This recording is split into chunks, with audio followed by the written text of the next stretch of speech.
Okay, are we ready over there? Do we have you? Okay. All right, we'll start settling down, folks. I'm going to call it a good day that we're getting together only a minute or two after 1.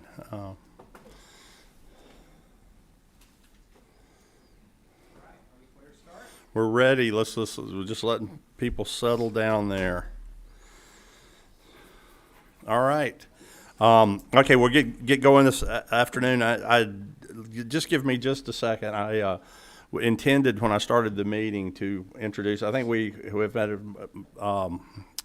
but to introduce all our committee members. Marcus Wiedauer, to my far right, Chairman Clay Perkle, Representative Edden Jackson from Savannah, and to my left, Representative Park from over in Gwinnett County, and we had some other members that'll be back with us lately. And I was very remiss at the beginning at not thanking Brittany Valentine, our new staff person up with higher ed in 417 in the Capitol. She is putting these agendas together. So if anyone has a question about an agenda, interested in presenting something that would help us with the workforce development, please contact Brittany in our office.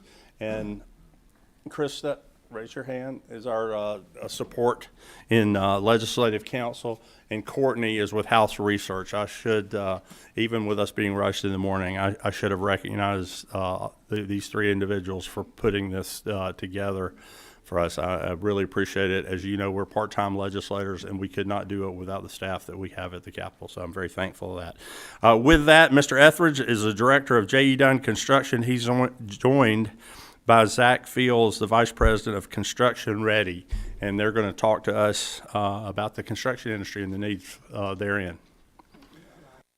Greetings, everybody. Thanks for having us. Excited to talk with you today. I've had a chance to see the agenda and understand you guys are hearing from various industries, and I think just as a Georgian, super excited for the opportunities for our industry and our people in the state.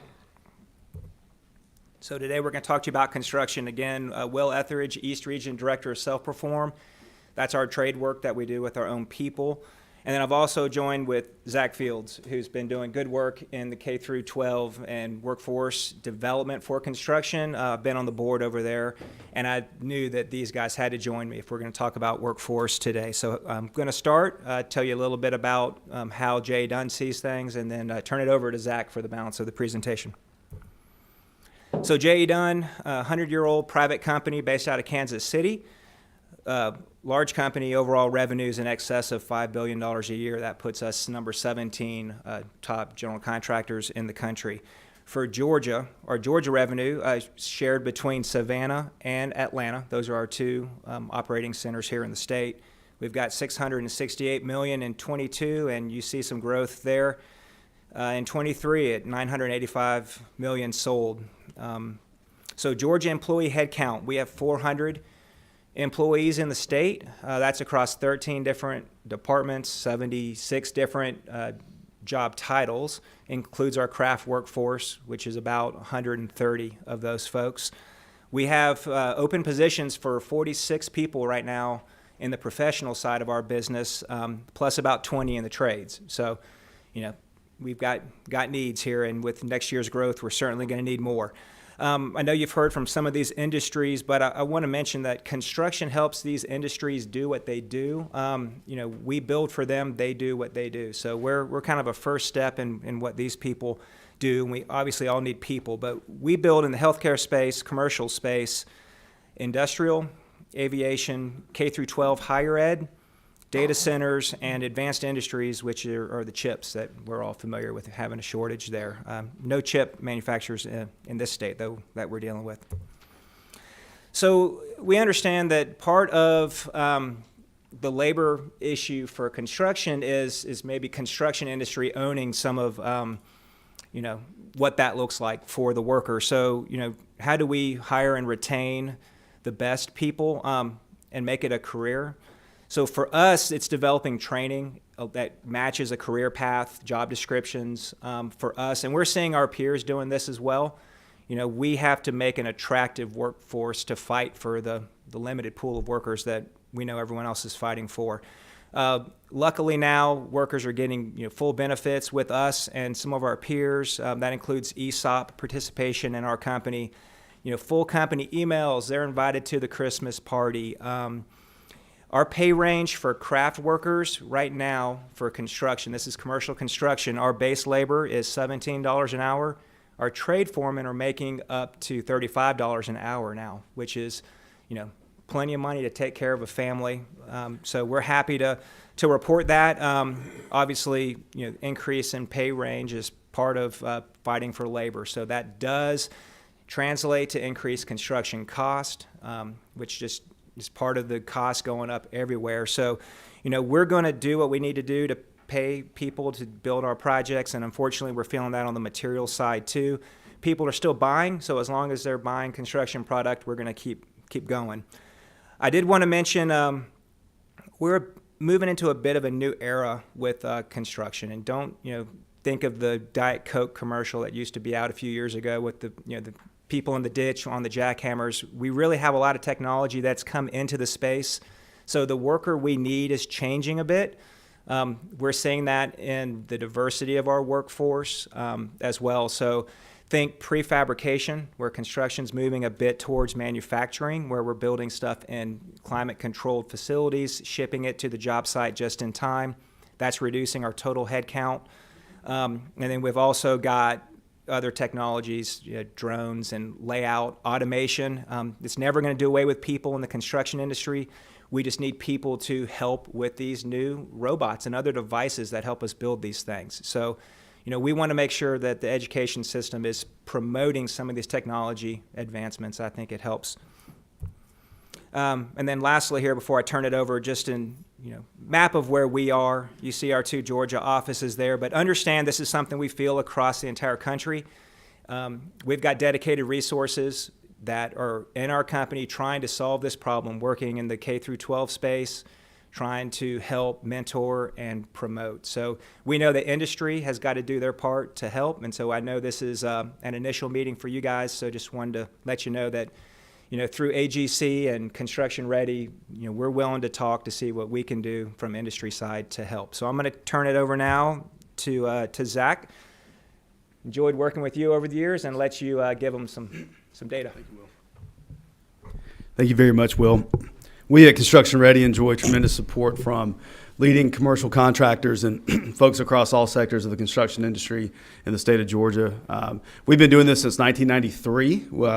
This workforce issue has been on the horizon of the industry for a long time, and now they are really, really feeling it and seeing it. And so we're proud to work on this 24/7 and enjoy the support of contractors like J.E. Dunn and AGC of Georgia. So here's the lay of the land briefly. This is just a dashboard you could reference for Georgia. So last year, the construction industry in Georgia accounted for almost 5% of the state's economy. So that's $29.5 billion in GDP. Traditionally, in years past, 50% of the GDP has also been wages. And so you could break that out and assume that almost $15 billion in wages are delivered to Georgia workers on behalf of the construction industry, which is amazing. There are 19,000 firms in the state.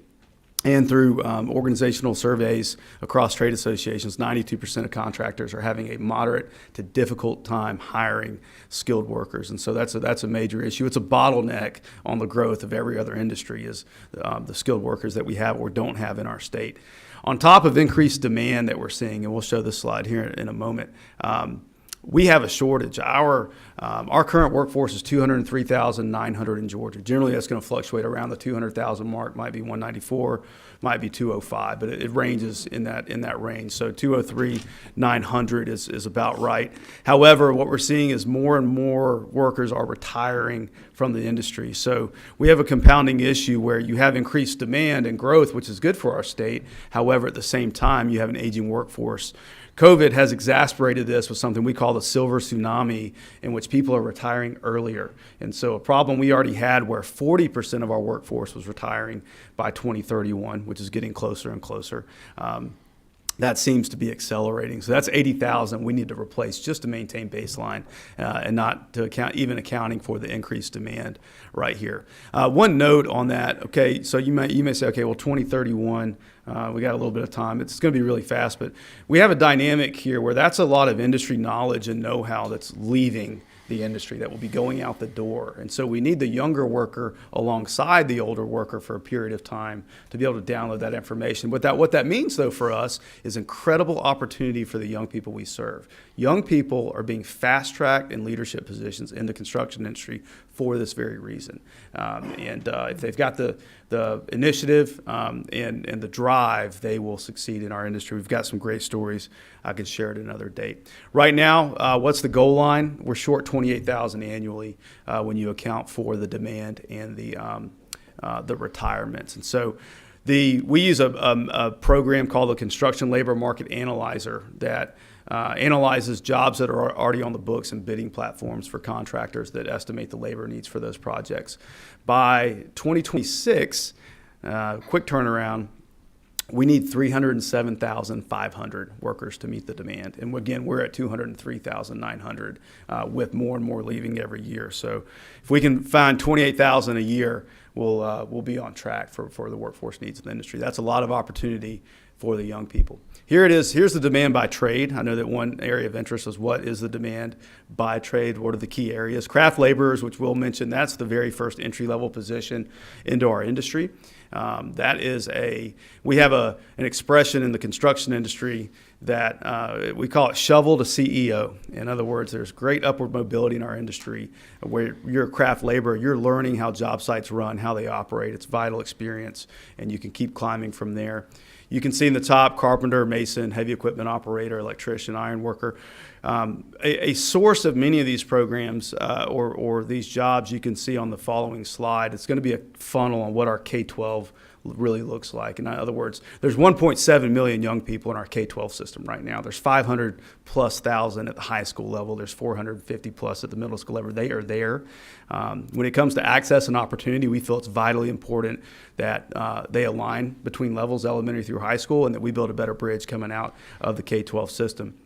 The state right now, as far as the baseline of programs that we serve that are, formally in the architecture and construction career cluster with the Georgia Department of Education, those programs cover carpentry, masonry, electrical, plumbing, HVAC, sheet metal, welding, and drafting. So and with an incredible addition this last year of heavy equipment operations. And so Georgia is leading the country in heavy equipment operations with a lot of support that came from the legislature this last year to launch heavy equipment operator locations in high schools across the state.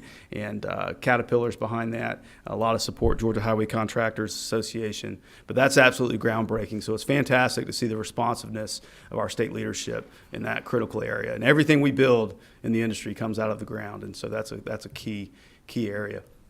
There were some questions or interest in credentials. What credentials of value are there in our industry? And primarily, I would say, as an industry, we care most about the safety credentials of workers coming into our industry. We do a decent job training once they get here.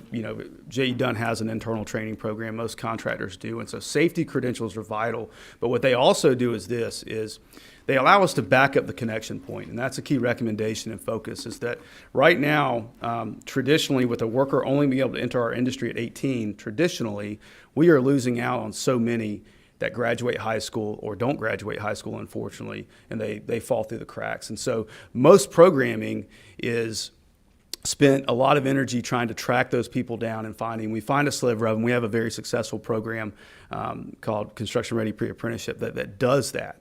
However, we need a more proactive solution. And to us, that proactive solution is building a better bridge out of K-12.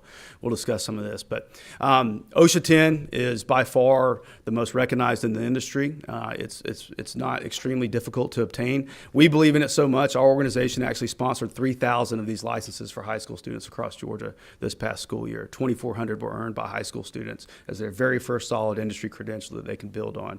You could go a little farther with an OSHA 30-hour certification. NCC NCCR core is valuable. You can see the modules that hits. NCCR is National Center for Construction Education and Research. We work closely with them. And these are all industry-driven and aligned credentials. And again, many are being implemented in these trade programs, and we actually have data on that for anyone interested in a deeper dive of what is being earned in the K-12 level. However, I need to say this: credentials aren't the answer to everything that's facing us. Having people that will show up on time, work hard, and get along with other people are the key things. You're going to hear it from every other industry, and you probably have heard it from every other industry. So we need to obviously focus on that, and that's the main thing. So we have this lost decade. And we see this all the way across the state. We actually see this nationally. But the average age in a post-secondary trades-related program is 26 to 28 years old. That means that someone floated around after their high school experience, and they may have needed to. They may have needed some life experiences. However, they're not showing back up till training until 10 years later, or they're not completing their training until 10 years later. And what that is, that's the lost decade. That's lost earnings in the industry. That's lost experience. And it takes about 10 years for someone that's very good to become a project superintendent in our industry. So it's about a 10-year training window. If we can get 18-year-olds coming into our industry, and they can be superintendents by 28 and 30, and the superintendent's job is the six-figure job in our industry, and it's a field job. In other words, you don't need a college degree to do it. You need to know how to build it, how to run a job site, and that's a critical component and vital for our industry. So we mentioned the retirement. We love K-12. We invest in it heavily, programs all the way down to second grade, where students are building for a decade before they graduate.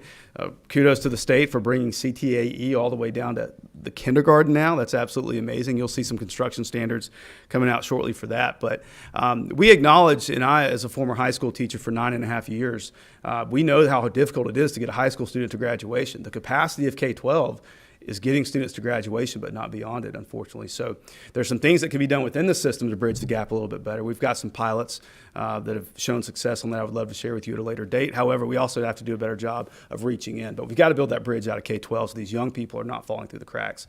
And that's vital in our work. It's a proactive solution. Since we're talking construction, we call that fixing the foundation.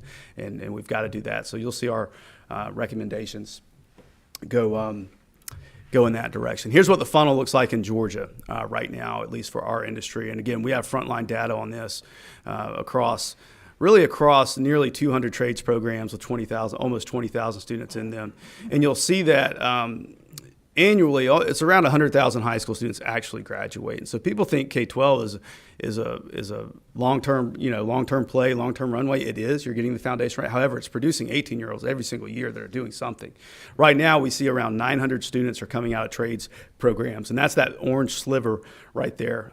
That's taking a next step to our industry. However, you'll see industry focuses now not only on improving that number, but also expanding into the academic space more. So a young person that might not have a trades program at their class can at least do the applied STEM and the tangible application of STEM or math or science that relates to our industry and have an opportunity to take a next step. So you'll see us really pushing into that academic space a bit to make sure that students know what their options are, and that's very important. They know what their options are.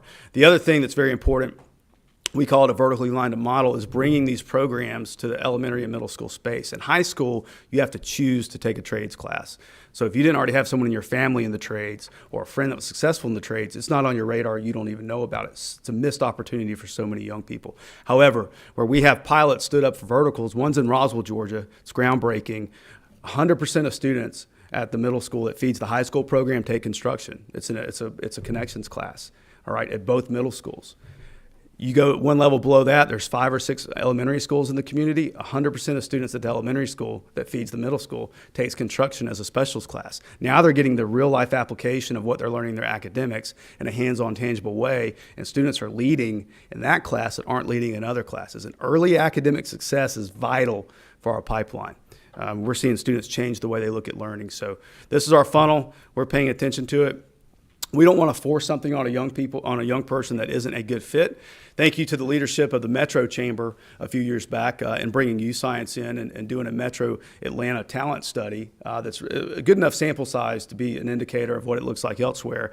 We're seeing that 20% of students here, you can see, are a high fit for the skilled trades. So 1 out of every 5 students out of the 1.7 million that are in K-12, out of the 100,000 that are graduating every single year are high fit for the trades. But we don't all only market our industry as, are you a tradesperson or not? We actually, our industry is for everyone, because there's a technology career in the industry, there's a project management career in the industry, there's architecture, drawing, and engineering, there's entrepreneurship in our industry. And so if we look at this next slide, 76% of students are a strong fit for engineering and construction administration. We need everybody to pull off these projects. Our aging workforce is our aging workforce, whether it's field level personnel or admin on the back end. So these are real opportunities, and any path, even directly entering the industry, can get you here. And so if we combine this, there's a home in construction for 96% of Georgia's students here, and this is real life data. I crosswalk this because of the groundbreaking, ingenuity of the Georgia programs. Other states are wanting this vertical model where students are building from kindergarten through high school, and so we had to crosswalk this with other states, and against 5 other states, these numbers hold up nearly identically. And so we can put a lot of faith in this. And if you're not already familiar with U Science, it's a very good program. Again, this was a Metro Atlanta talent report, but this is real data. So, and this is our final slide, and we can take some questions, but we know Georgia has the talent. We just saw it in the U Science aptitudes, and we see it when we go real life in person and watch these young people build for the first time. We watch them drive their very first nail, build their first project, the self-confidence they need as an early learner, and it's very scalable and portable throughout different communities. Believe it or not, a vertical now has been established in Savannah. So Savannah, Georgia, underneath Windsor Forest High School at Georgetown, K-8 is starting this beneath an existing program. Berkmar High School in Gwinnett County is starting this at their middle school level. Roswell High School has it at both middle schools and an elementary school, and clubs at the other 5 elementary schools. Those are about to flip, and we were able to fund 3 or 4 more of these locations throughout the state. And so this is about to hit, but we call it vertical alignment, cradle to career, Georgia Chamber priority, and we fully agree with that. But we have to back up our connection points. For us, much of that is being able to do industry connections at 16 and 17 years of age, and that's achieved legally through work-based learning and youth apprenticeship. That's a huge focus of ours. We're working on our industry to understand that, but any state help there to make that clearer or to lift up successes would be fantastic. The leading companies in our industry are doing it. And listen, we've got students that graduated in 2019 that are now making $80,000 as foremen on construction crews. We've got multiple examples across the state, and they backed up their connection point, and they tried 2 or 3 different employers at 16 and 17, and they made an informed decision at 18 when they were graduating. That's all we can ask. And again, a program we won't get into today, but I want you to understand that it exists, and we should talk about it more, is introducing the next generation to the Skilled Trades Initiative. This was supported by Georgia's construction industry, led by our team at Construction Ready, and supported by the Home Depot Foundation, the Bernie Marcus Foundation, and the Arthur M. Blank Family Foundation. So it was a intersection of public and private support that really said, okay, we have this workforce need in the industry, but we also have people that need real opportunity. What does that look like if we ran a structured workforce program? So we've got 3 years of data on this.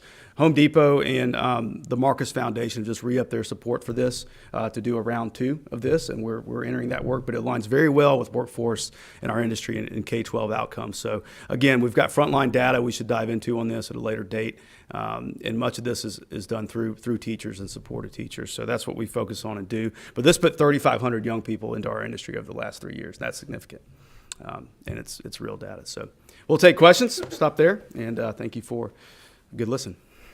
Okay, you do have a couple of questions. I'm going to go in the order they came up. Chairman Perkle. Zach, thank you for your presentation. You began your presentation in a manner in which I found slightly troubling, that you were in education for 9.5 years and now you're not. Yes. I yes. think of all the kids that, that's what we need right there. But you also mentioned about soft skills. Mm-hmm. And that's not the first time today we've heard it. Yep. Probably will not be the last. And so I find it somewhat disconcerting. I cannot believe that the DNA in our kids now are such that through their adolescent, through their growing years, that either they are are lazier or dumber or just not thinking of others beyond themselves. We have never, it has not historically been the place of education to instill the value of hard work, to show up and work and make sure that you are a good steward of the person that is employing you, that you show up on time and not in slippers, that you show up dressed and ready to work and do a good day's work for a good day's pay. That was never part of the education system. We didn't have to be taught that. Chuck and I are old enough that this is not something, as I talk to our superintendents, through our principals, the technical colleges, these are things they are now having to instill in the kids and the young adults that are going into the workforce. It is somewhat disconcerting to me. You have a unique perspective, having worked in the education field, and now you are hiring the products of the education field. Yes. Can you tell me where we messed up? Absolutely. Thank you for the question. It's not an easy answer, but it boils down to we've got them in a K-12 bubble. We've got students in a bubble, and we have to do much more to get them out of that bubble. And so you can do that with industry in the classroom, but it's much better with the classroom going out to industry. Students have to see the real world. I talked to Dr. Barbara Wall about this a good bit, and I don't know if you know it, but she got her doctorate in work ethic, believe it or not, and that's what we're getting down to. And the lead indicator the correlation that she found in her research, and we see the results of this, is actually work-based learning. It's that a student, while they are still in high school, got out into the real world and then came back to high school. Okay, and I've got 4 kiddos, again, front lines for 9.5 years there, and what we see is the biggest influence on young people are their peers. Okay, I'm a grown up with a PowerPoint when I go in there. Their peers are their biggest influence, and we see a positive correlation and a multiplier that's really good for workforce out of work-based learning and youth employment. In other words, young people leave the school for half a day. They do exciting work in the industry. They might be on a skyrise in Atlanta building it or somewhere else across the state, but they come back with a story and something different than the burger flippers and the ice cream scoopers are doing. And it's more exciting. They have more money in their pocket. What we see the following year is that one student turns to 5, that 5 turns into 10. We're seeing this where and students move in groups. So we're seeing students moving in groups now to make these career decisions, to go into an apprenticeship program, to do this program. And so we think getting students out of the school building is key.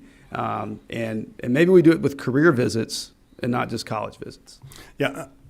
If I may, I'm just trying to keep us on time because really your presentation kind of morphed into what we want to do in meeting 2, and I want to thank you for doing it. We hadn't intended to do that, but it actually it is really good because it ought to be the teaser effect for, we're hearing a lot of good information today, but with what we're hearing today and what he's offering, with some innovative things that are going on, and then some things that we're doing in the university system, is where the rubber, if you will, is going to meet the road. So if we could work on, for the rest of the questions, we got a few minutes to talk, not about what the solution may be. That was a great line of question, and I'll finish that. The only thing I would add to yours is you said they're influenced by their peers. Yes, sir. Their peers think that life works right here. That's right. They look on here, and then somebody's making, there's one person out of 300 million that's making a living being a TikTok influencer. Yep. So they want to sit around at home and be a TikTok influencer. Yep. I'm several semesters shy of a child psychology degree. But when you talk, I'm just going to be with what I think is real. They are influenced by their peers, and they look on there and say, if somebody did it, I can do it. So I am enthused by Chairman Perkle's line of question, but if we could, let's talk about what you find. We had 3 more questions. Is that okay, Chairman Perkle? Then you'll come back and join us for meeting number 2, I bet. Yes, sir. Yes, sir. No, Representative Park. So, thank you, Mr. Chairman. My question may also be related to the solution, so I'm happy to hold that off. But do you want me to go to the next question? Maybe ask him so he can take it under advisement and bring it back. Yep, sure. So I thought it was a great example with Maxwell School of Technology being in Gwinnett County in my district that allows for high school students to gain some real world skills.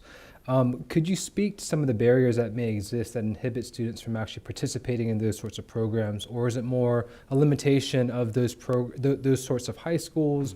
Or is it something related to transportation? Sure. Or some of those other sorts of issues? Yes, sir. Great question. Thank you. And this can be a quick answer. Transportation is a big one. Okay, so we work to find job locations that are very close to the school, or many of our builders build K-12 facilities, and so that's a very good opportunity to get young people on a project near their home.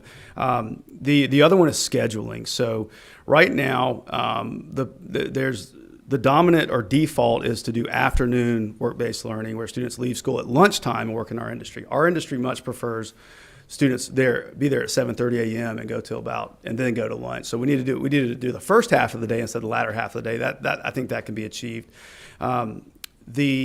The other one is students, and I ran into this. So I was a high school trades teacher for my last 3 years, and I was special education, government, and economics for my first 7. And what I found was I had students that were fantastic in my trades program, and they couldn't come back for year 2 or 3. They wanted to. They didn't have room in their schedule because they were making up, an academic course that they did not pass in 9th grade. And so that's real key. A lot of students that would thrive to continue these programs and to be connected are having to get pulled out of these programs to make up some other academics. Now, I know that our state's, gotten more flexible in high school diplomas. We've started to move, I think, in the right direction on some solutions there, but we could probably unpack that a little more. Thank you.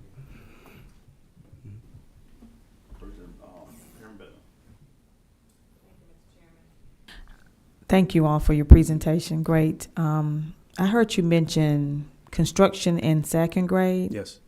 I know you mentioned there was a bill that was passed, I think. Did I hear you say that? Some legislation relating to yes. that? Well, and I'm just not familiar with yep. it, so can you educate me on this particular Absolutely. piece of So legislation? for the last 3 years, we ran a pilot program at Mountain Park Elementary School to see what can young people really do. They can all do more than we think they can, by the way. And it was wildly successful, age appropriate. And it was the precursor to bringing CTAE down to the elementary school. And the Georgia Department of Education announced probably a month ago that they are now bringing CTAE to the elementary school space. And we've advocated that for a long time. Often by the time a kid hits high school, it's just too late. They've made up their mind about learning or what they're going to do without making an informed decision. And so we have completed our 2nd year of having 2nd graders through 5th graders. Now it's 600 students that are taking construction and loving it. And we've got videos. We do tours of it. And we'd like to invite you on a tour of that location. And now we have submitted to the Georgia Department of Education state standards for K through 5 trades classes. And they will go out for public review shortly and will likely be adopted and ready for next school year. What that also does, that's a key barrier, is we believe that it will open up FTE dollars to pay for those positions. Right now, it's been very difficult for schools to hire a construction teacher when their enrollment had dropped and they're trying to keep their math teacher on board. So, yeah. And follow-up question, thank you for that information. You mentioned during lunch that Dooley County, which is in my district, has a construction Yes. program. Are there any other schools below Macon that are participating in a construction program? Yes, we have 200 plus trades programs in our state in the K-12 space, but they're really all over. Some leaders, I'd say below Macon or in the vicinity. The East and West Lawrence programs are very strong. The Bainbridge High School program is very strong. There's a handful I could rattle off. There's a lot, but I would love to share. I can share with you our program list, and Sure. I can share with all of you the program list so you can see what's in your area. Yeah. Great, thank you. Thank you. All right, did you have a question? I like the programs. I was wondering if you have any in the Savannah area, Chatham County Yes, ma'am. area, because you have a lot of work that you're doing in the Savannah, Yes. in Chatham County. That's right. Can you tell me where it is in Chatham County? Yes, ma'am. We're building one of these verticals, one of our solutions right now underneath Windsor Forest High School in Okay. Savannah. Georgetown K-8 has started programming last year, and we're able to get them partially funded with state dollars with a state grant last year. And so they're getting their equipment in now, they're getting up and running. And because they're K-8, that would give a full vertical right there. So great school counselor and STEM specialists there that have helped us get those programs in. And then also within the area, you've got 2 welding programs in Savannah as well. Woodville Tompkins and one more. I need to slip my mind. Well, thanks, gentlemen. That concludes the question. I'll just say with your Mountain Park Elementary, you can get my friend Io Richardson, and we'll go out there and see her. Let's go. She is a wonderful lady and a Wonderful. principal at Mountain Park. I think she may be new there this year. She's brand new, Yeah, I yes, think she's brand new over absolutely. there this year. Yeah, But we'd love to I do know it. she's an awesome professional, and so love to get out there to that school. And I'll share do some that. tour dates with Yeah, you. thank you very much. Thank you, gentlemen. We're going to move right along here. We're a minute or two late, but we're doing well. Nancy Wright Whiteley, the Senior Director of Talent Acquisition at Verdict. I'm just gonna.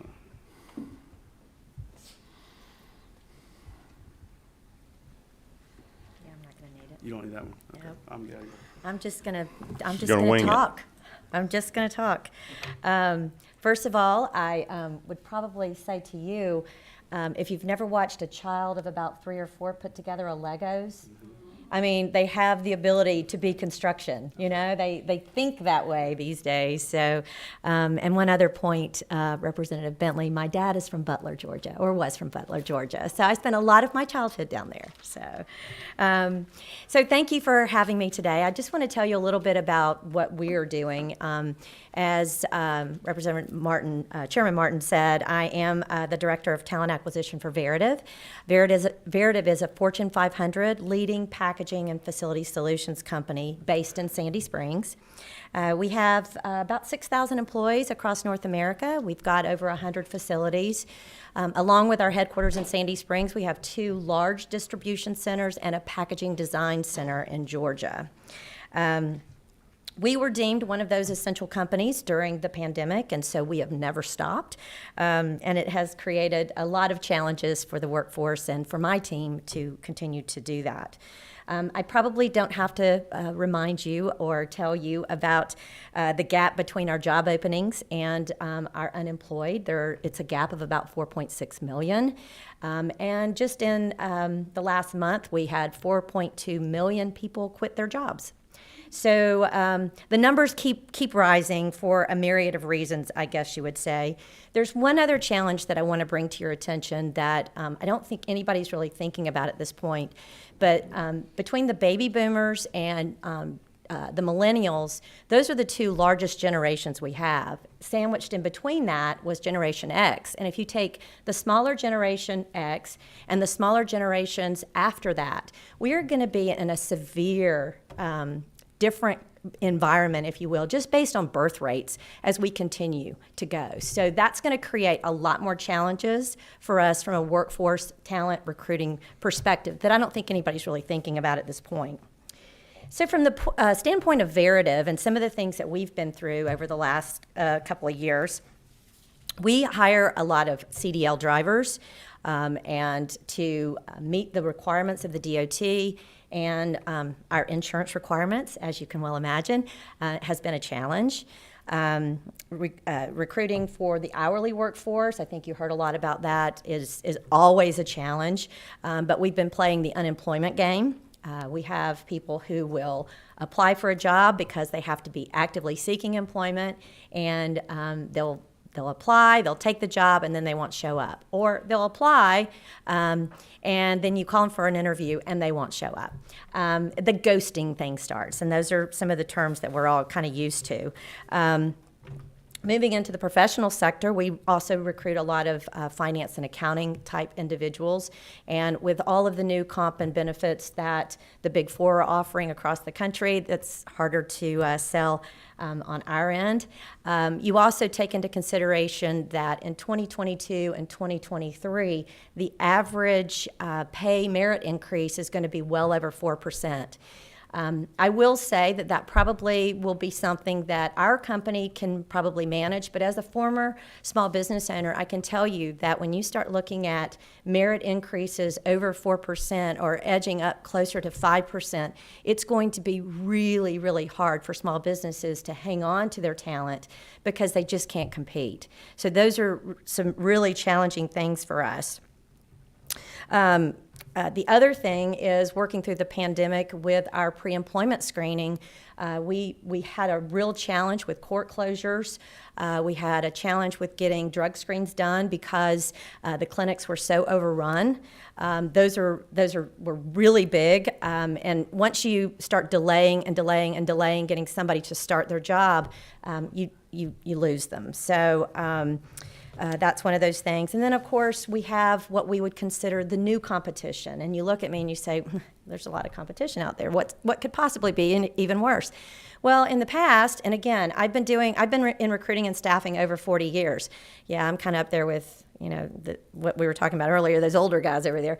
But I've been doing this for that long. I know, I was pointing at him, just saying. I was just pointing at him. But the new competition is, before, I was recruiting for somebody that I was only competing with the company down the street or the company across town.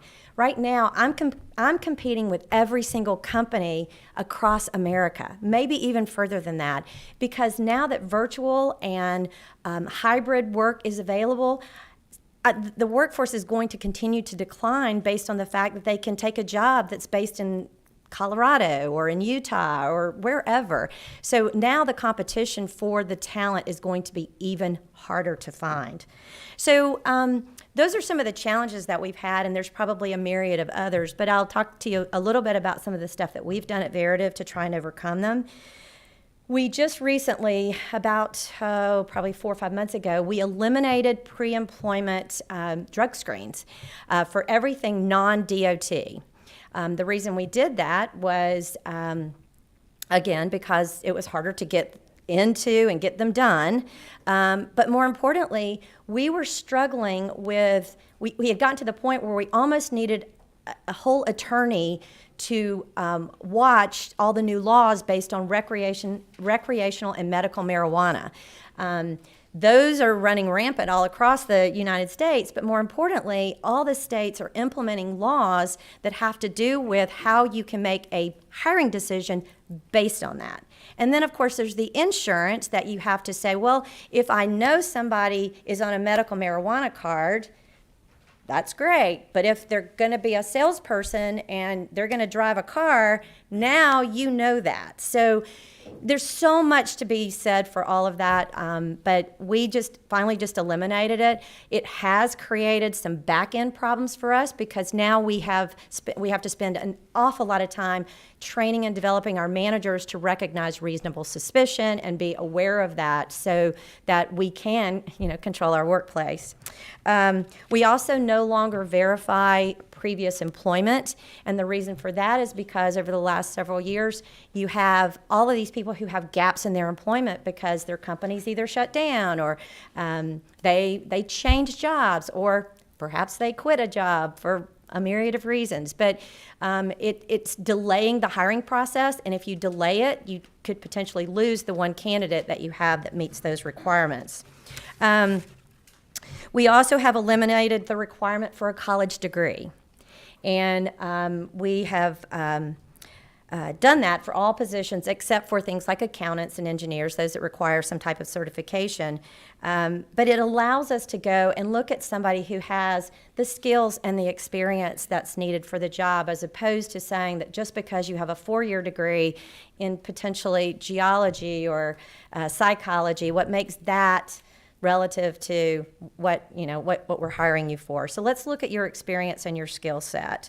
And I can tell you that based on my years and experience, again, I remember when we implemented the every candidate, every applicant had to have a college degree, and that was to narrow down the applicant pool. If we only had those days back, right? So anyway, but to stay competitive, we have also implemented hiring bonuses, just like a lot of companies have. That has backfired on us in many cases because the employment base, they've learned to work the system. They take the hiring bonus here. They might take the first payout or the second payout or even all the payout, whatever that looks like in all the different situations, and then they quit and go to the next company offering it. It's at first it was working really great, and then all of a sudden you realize they're learning to play the system. So that's created some problems for us. One thing that we have done is create a retirement notice bonus. We hire hundreds of CDL drivers to drive our company fleet of trucks, but the average age of that environment is about 55 and older. So they were retiring early. I think you mentioned retiring early. So we said, hey, if you're going to retire early, if you'll just give us a little bit more notice so that we can get somebody in there trained. The good news is that our drivers are they're local, so they work Monday through Friday. They go home every night. They have great trucks, but it's still a challenge. You kind of weigh the odds of do you reduce the requirements at the DOT level? Do you reduce the age range of a driver? No, because, hey, we're all on the roads. We know what that looks like. We know how that operates. So we understand, but it's still hard because you don't have a lot of people that want to be a truck driver anymore. So that group of people is aging out. So that is going to be a challenge. And as many of us are having packages delivered to our homes, be wary of that. We do employ a lot of equipment service techs. These are the individuals who, when we put a piece of equipment from one of our vendors into a distribution center or into one of our customers back into their warehouse, we actually have the tech that works on the equipment. So we have started partnering. Again, that is a very aging workforce. They used to be just wrench turners. Now, again, this group mentioned it as well. Technology is involved in it now. So we have partnered with for a new program right now with the technical colleges across the U.S., and we have created a program to help train students out of the technical colleges to perform this role. The biggest challenge with that is that it is you have to deal with the customer, and 9 times out of 10, if the equipment is down, the customer is upset. So the younger talent is not as versed in how to handle an upset customer. And so you've got a lot of that back to, those skills that we don't teach, those soft skills, exactly. But we are doing that. It is an investment that we are making. You're probably sitting here wondering about our internal process and why aren't we dealing with a lot more applicants that apply for jobs? They're not applying, guys. We are spending 99% of our time in talent acquisition actually going out and selling passive candidates on Veritiv. We actually are out there selling ourselves on trying to pull them away. And I can tell you, once you talk to a candidate and help him understand how valuable he is, then he's going to start playing you against other companies because you've just told him, hey, you can make more money. So we get into a bidding war on that. We have just in the last month created a position on our team that is a workforce development specialist. And this person is going to be concentrating on developing the relationships with the non-traditional workforces, if you will. The returners, those people who have not traditionally been in the workforce, those returning parents who have been raising kids, those retirees who retired early, and now based on the fact that a recession is imminent, then they might need to go back to work, even just part-time. Those military spouses, those disabled individuals that have had a hard time getting into the workforce, we're going to be working on programs for those. We are also going to be working with military spouses and military. Just 2 weeks ago, I met with the gentleman at the University of Georgia who controls the program for the veterans that are returning for their education. And what we have found is that a lot of military veterans have incredible experience, but what they call it in the military and what we call it in corporate America, they don't jive. So we've got to figure out how to help them with their resume or help corporate America understand what the military jargon is so that we can match that talent. I am chair of the emeritus board for the college, the Terry College of Business at Georgia, and that is our sole goal, is to help this group of students at the University of Georgia try and figure out how to get back into the workforce with the skills and talent they have. So I think that's a program that could go a lot further. And then, of course, all of this creates challenges for us internally. We've put a lot of pressure on our training and development group inside to help us train hiring managers on how to, one, interview with one available candidate, making sure that they will fit and match our workforce and be a good candidate, because they're so used to comparing 2 and 3 and 4 candidates. I might not have but one, and if you don't choose this one and you're waiting on 2 or 3 more, you're going to lose this one, so you better choose them. We are also trying to work on how we can educate our managers on these returners. We have experienced with our intern program, these college kids, again, talking about that, college kids coming out of school, they don't know how to schedule a Zoom meeting. They don't know how to set up an invite to schedule 25 people for a meeting. They're not used to those types of things. They have all kinds of technology, but they're not used to the very basics in the workforce. And if you're going to bring people back into the workforce that haven't been in the workforce, you're going to have a lot of those extra skills that your hiring managers are not used to doing. So again, one of the other things we did was for warehouse workers, we recruited out of Puerto Rico. We had to provide housing and travel, cars and everything, but we did recruit out of Puerto Rico because of the devastation down there, and they are American citizens. So we tried to bring them into our facilities. So we've done an awful lot of different things. We have worked on our recognition internally so that we can reduce our turnover as much as possible, but it's still going to be a challenge. So I've told you a little bit about what we do, and I'm happy to answer any questions, and I appreciate the time today. Thank you. Questions for Nancy? I have one. We'll give them time to think. So the places you're at with your facility, what are you missing in Sandy Springs now? Do you have openings in Sandy Springs?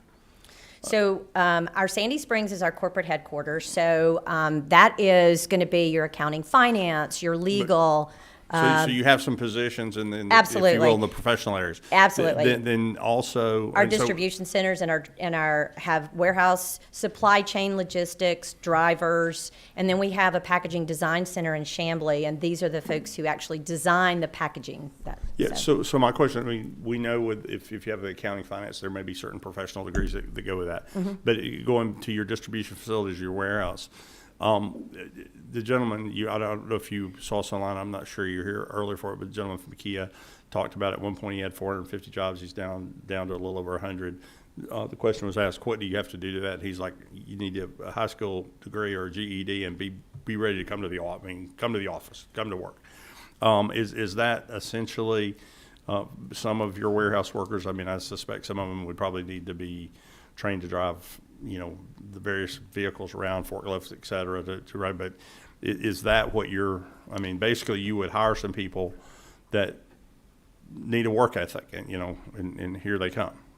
As far as I'm concerned, I'm not verifying education at all. So, So can maybe, they? Yeah. So maybe not even a GED or a high school degree. Not even. Okay, that's we just want somebody who can learn, and we would love to have more training on forklifts and cherry pickers and all of that. So, yes. So I mean, just my question about this is, we heard earlier today, I think that, didn't we hear from somebody that there were 100 and some thousand that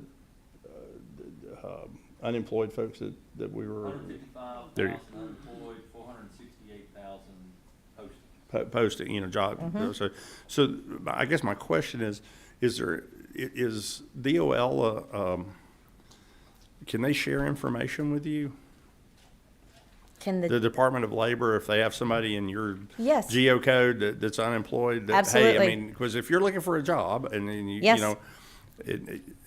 and so you do that, or you have a way to work with them. And I mean, based on the fact that we're a federal contractor, we're required to post all of our jobs at the state job boards, on the state job boards, and with the Department of Labor. So they have every opportunity to see all of our jobs. They're posted on the DOL, and if there were people actually working those at the DOL that could send them to us, that would be awesome. I think Okay. I shouldn't, I'll refrain from saying No, that's fine. I mean, I'm just, I know when you're, little research is, you have to be looking for a job to, you have to try to find a job. You have to be if actively seeking yeah. employment, yes. Okay, we're not gonna get to that. We're not Yeah. gonna get the answer You to that can't- question yeah, today, you but can't yeah, solve that but one. We won't do that one today. Chairman, is it 10-23? Is it? Oh, I'm sorry, it's Representative Jackson. Thank you, I don't Mr. have Chairman. the numbers with the chairs. That's all right. As I've listened here today, I've heard so many people come up and talk about the same thing, the soft skills. And now that you're saying that the Department of Labor is involved with some of this, maybe it should start there. And Mr. Chairman, I know you said we will be talking about solutions during the next session, but maybe what companies need to do is see if some of the people are willing to do a part-time in order to see if they're ready for those jobs, and if they have the job skills or they have learned the job skills. There are a lot of young people that are out there that are without employment, but sometimes you have to take the job to the people through community centers and places like that, or get others involved to reach out to our young people. Because with so many jobs being available, we should not be hearing companies coming up and saying that people don't want to work. And that's what it boils down to, and that's really what it is. I mean, you could add to that they don't want to work. They don't want to work at the wage that their skills allow them to work. Exactly. So they're feeling a little more privileged. And so, like when I got out of college, it was, you go get a job, and I don't care what they're paying you. You go get a job. Exactly. You're off my payroll now. But I think that there is a little more privilege at this point, and you have to start somewhere. But with your skills, you don't have the skills to start at this wage. Exactly. So that's a challenge. Thank you. I'm going to go back, and this is my horse for the day. It's this. Yes. Because Yeah, it is. they look at somebody else that was just like them or graduated from us that has that, and they want to know why I mean, Well, we all have them, and I don't want to say that little device is it's not that. It's the social construct that goes with it. All you see on there is the good things that happen in somebody's life. You don't see them when they finish their hard shift at work.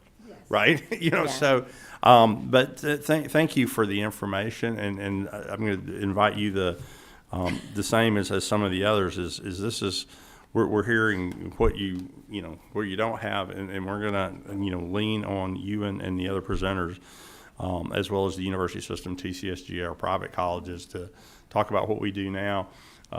Representative Park, you mentioned the Maxwell School over in Gwinnett. They're on our list to talk at meeting too, along with the City of Marietta schools if they'll take us up on the offer. and our some others. facilities are in Norcross. There's our huge distribution centers in Norcross, so in Gwinnett. So we're going to invite you to help us talk, about the solutions as we get to there. I see no further questions, and you got us right back on time, so we thank you. Absolutely. And Go Dogs. could you remind? Yeah, I was going to. We'll see you're right on top of that. I was going to remind me how that national championship game came out for. Yeah, 33-18, I think. Yeah, I'm fairly certain she was there. I know I her. was at both. I know was her. at both. I know her to be a Georgia fan. So there you go. We're moving right on to Mr. Nowicki, Public Affairs and Community Investment for Gulfstream Aerospace. He's offered to provide everybody a ride, a flight from here to the Georgia-Oregon game.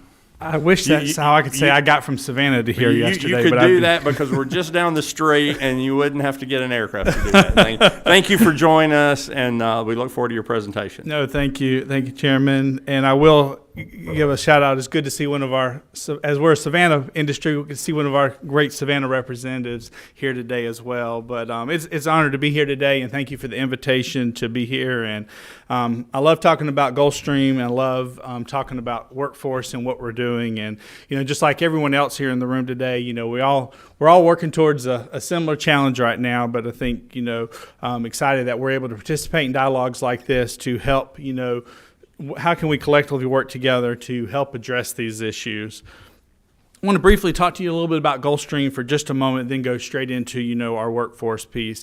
So Gulfstream, we've been headquartered in Savannah since the 1967.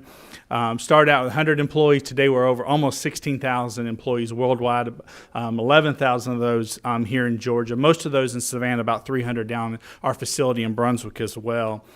We are the largest manufacturer in Georgia and the largest employer in Chatham County, and that we take a lot of pride in both of those points.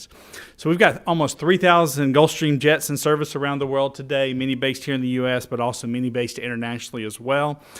We currently have 4 business jets in production, our G280, G500, 600, and 650ER, and 3 of those business jets are in development. I'll handle those in just a few moments, but the G400, 700, and 800.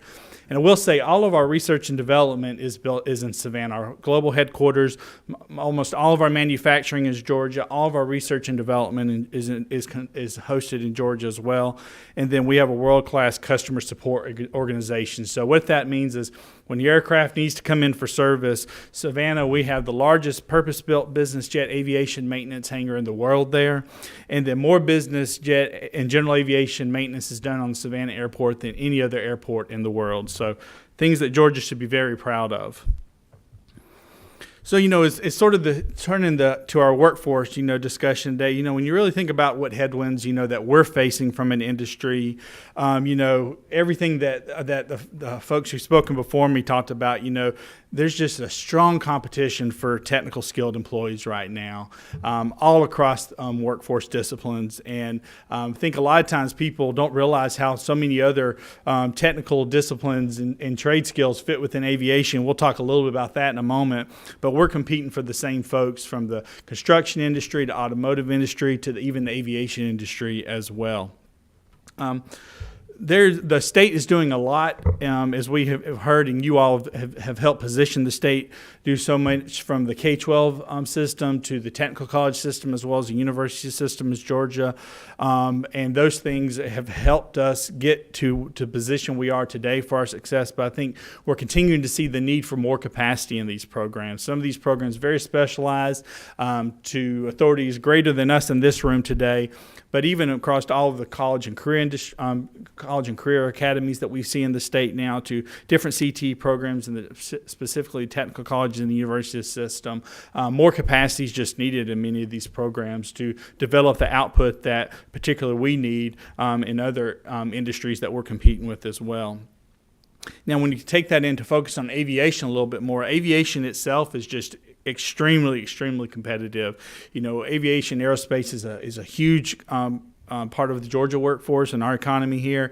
And whether you're a small maintenance repair shop at a small airport in Georgia, or you're an airline or us at Gulfstream, we're all competing for those same employees in an industry that we all know from watching the news every night. Where there's a story about aviation that industry is growing and suffering because of lack of workforce, and we are part of that as well.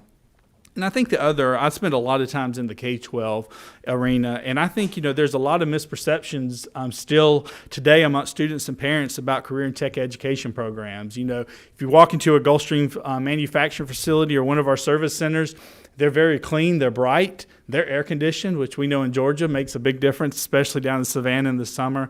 And I think there's still a lot of misperceptions there that it's a dirty industry,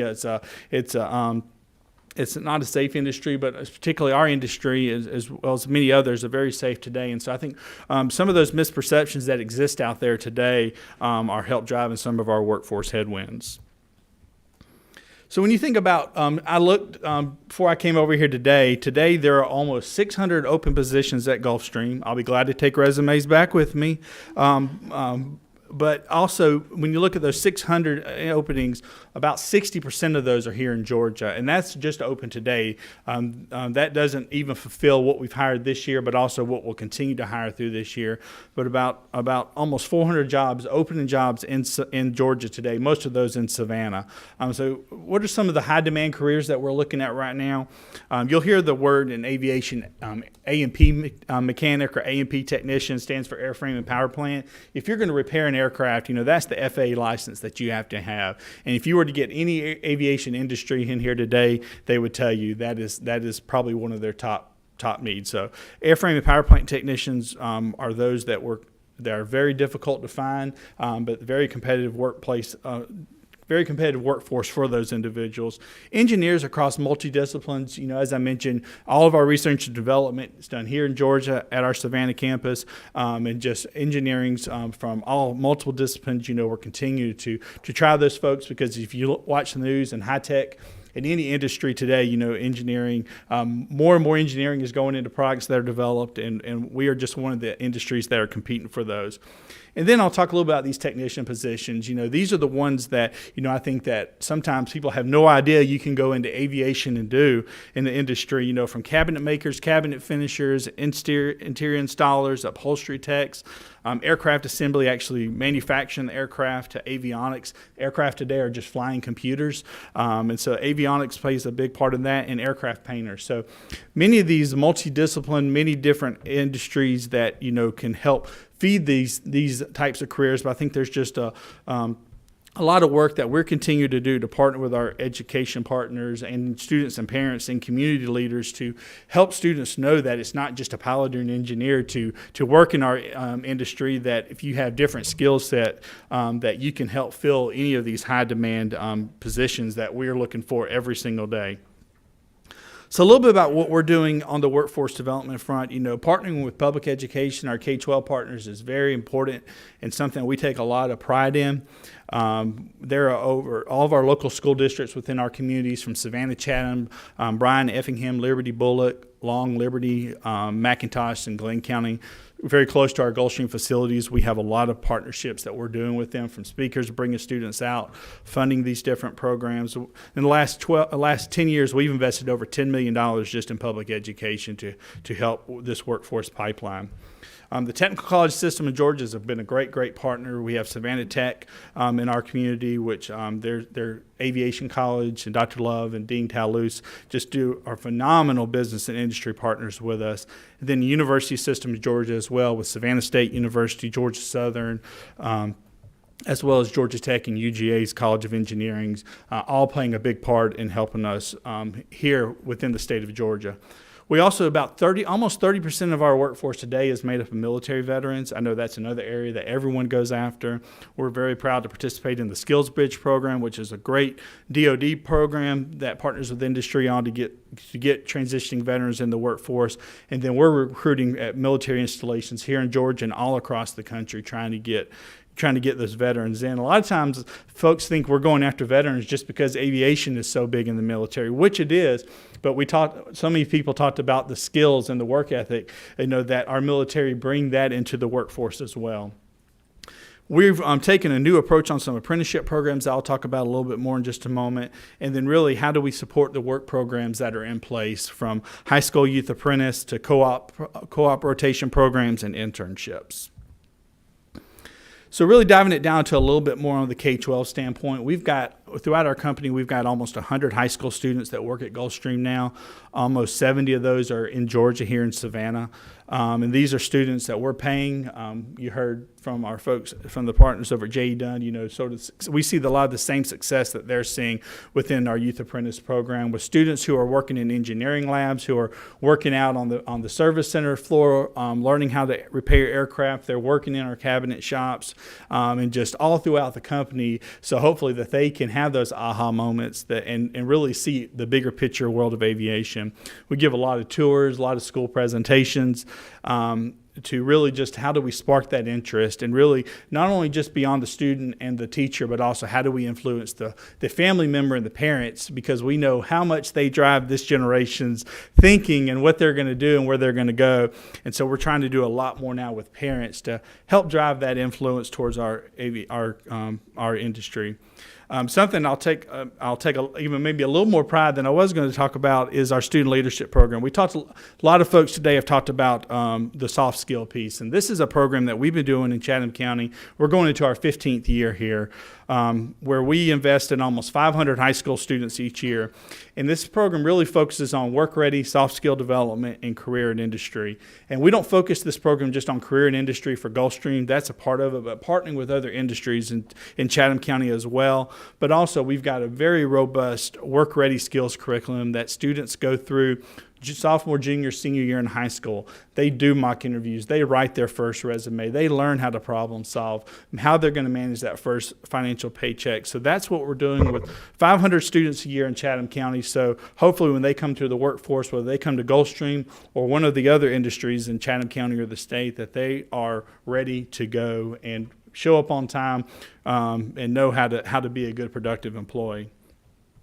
A new program that we launched recently, actually in 2020, is our aviation manufacturing service program at Groves High School. So we partnered with Savannah Chatham Public Schools and Savannah Technical College to really bring in all the steps of a pathway through high school to a career at aviation at Gulfstream together, and launch this program now, building a brand new Groves High School that I'm excited to say will have an aviation manufacturing lab in that space.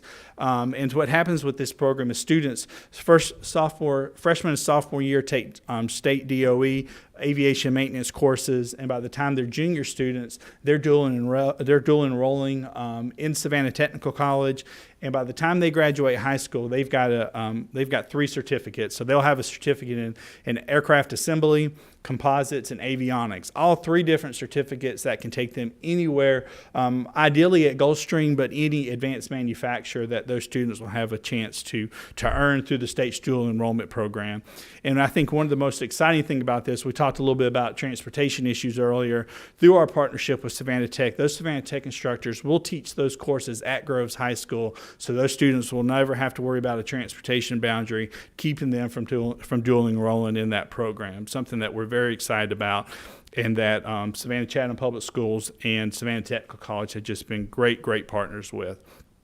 And lastly, I want to talk about the career CTE programs, and this is something we're spending a lot of time in, is talking to the different CTE programs, and helping them understand how those skills transfer. So if you're in an automotive program, you know that if you're interested in repairing cars, you may be interested in repairing aircraft. Or if you're interested in body work and painting a car, you may want to be an aircraft painter. Or if you're interested in construction, I hope my folks over here at J.E. Dunn won't get me on this one, but you may want to come work in our wood shop and build furniture for aircraft. But how do we partner with these different CTE programs and helping them show how variety of the skills that they can do within the certain programs that they're in? Then I mentioned, about our colleges and universities, our internship programs. In the summertime, we'll have between our co-ops and interns, we'll have over 300 of these students on our campus at Gulfstream working in multidiscipline areas. Many of these are coming from Georgia, some are from outside Georgia. I believe Georgia Southern University is our largest college university that we receive students from, but we're receiving students from all over the state and across the country.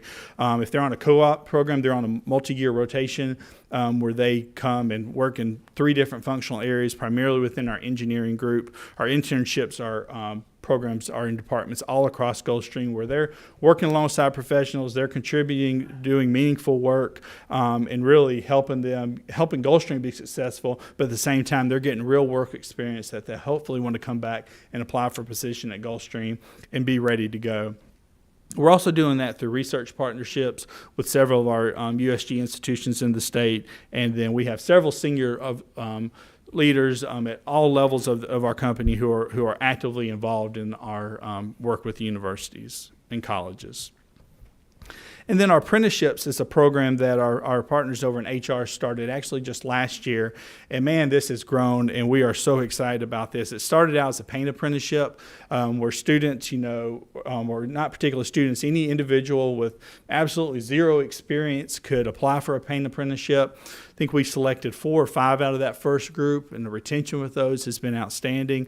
But really rotating them through our company, this is all training that we're doing ourselves on site, rotating them through different parts of the business, through the different parts of the process, but also understanding the business part of that as well. And then it's a 2-year apprenticeship. There's raises as they hit certain milestones within that. And by the time they finish, they're at a very qualified paint level position at Gulfstream, and we're able to train those students ourselves. Just yesterday, we over at Savannah Tech, a partnership with them, we started industrial maintenance, where we found a gap, not only just building our aircraft and servicing them, but the folks that have to service our manufacturing equipment. And we actually just had a signing day with these students yesterday. Almost 10 students who will be part of our industrial maintenance. We will pay them to go to school at Savannah Tech. We will pay for their Savannah Tech tuition, and then through a 2-year program, they'll walk out of there with an associate's degree and ready to work at Gulfstream in level 2 maintenance repair, heavy industrial maintenance repaired position, something that we're really excited about and really going to use that model that through our technical college system in Georgia, and how can we replicate that across the country as well. Then other apprenticeship programs that we've started are Upholstery and Cabinet Maker. Again, we're hiring students in. We're sending them, partnering with Savannah Technical College as our training partner here, sending them to school for the 8-week course. We're paying for that course for them, paying them to be there, and then they can come back and work within our furniture shops or our upholstery shops at above entry-level positions at that point through the experience they got of the apprenticeship, and then also through the formal training that they got. So really, I would say, the state of Georgia, we work in a lot of different states. We have 13 locations across the world, and many of those across the U.S. And we work with a lot of state legislatures. We work with a lot of K-12 institutions, a lot of colleges and technical colleges and universities. And I'll say Georgia's got a lot to be proud of. I think we're continuing to lead the way, and what we can do. We still have, our own challenges, but I think it's conversations, hearing from many different industry sectors and partners today like this that can help us continue to learn from each other, and appreciate you all being able to listen, wanting to listen to the industry, so we can continue to build that workforce here locally. And happy to answer any questions that anyone may have.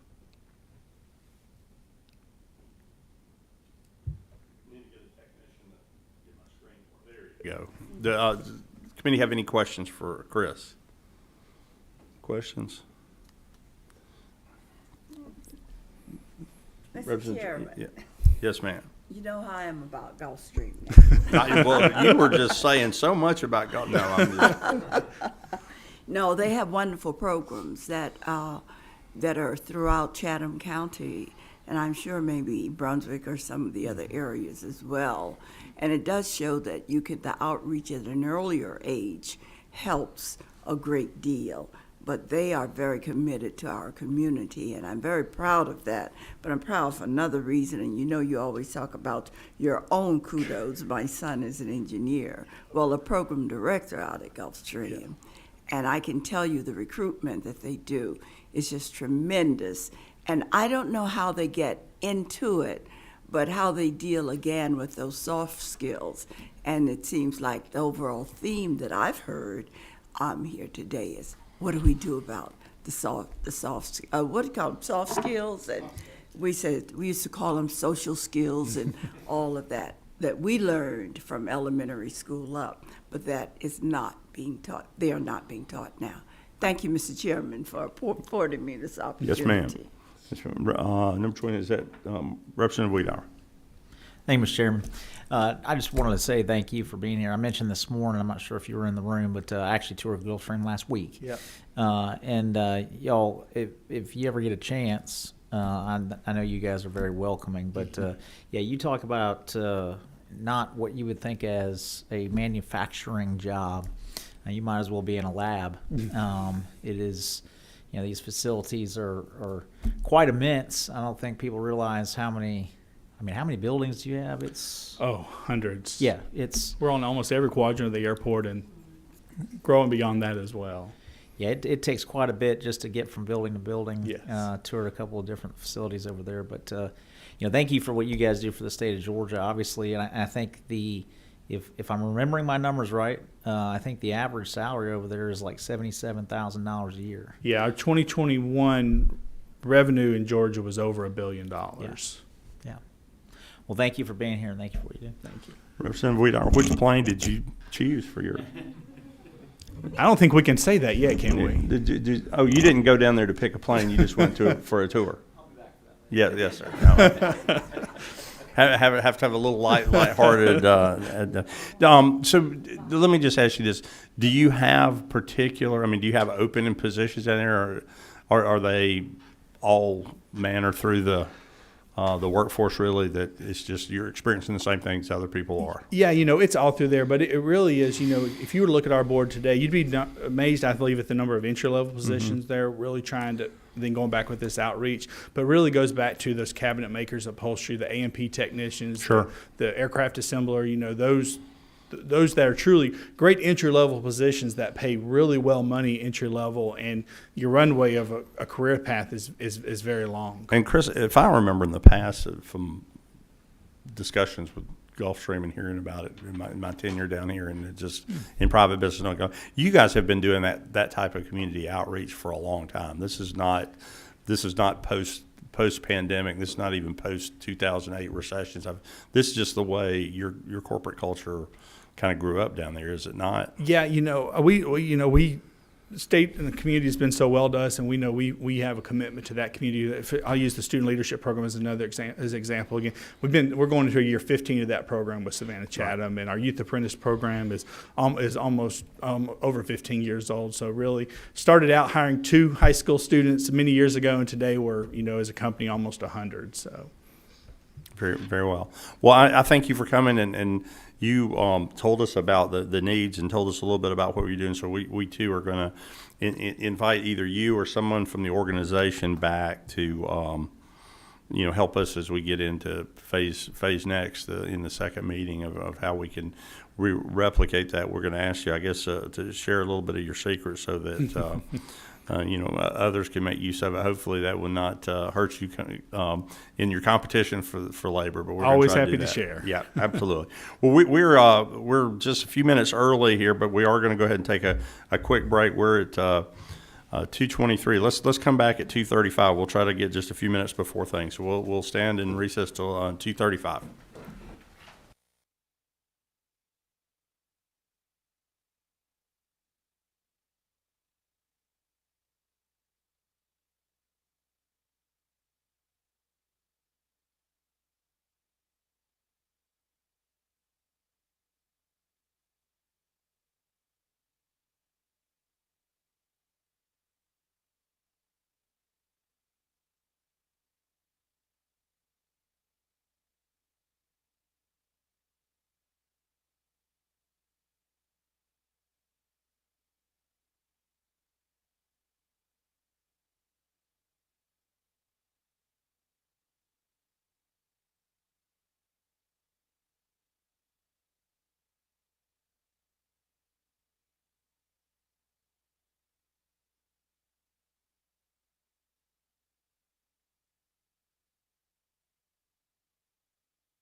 of pandemics.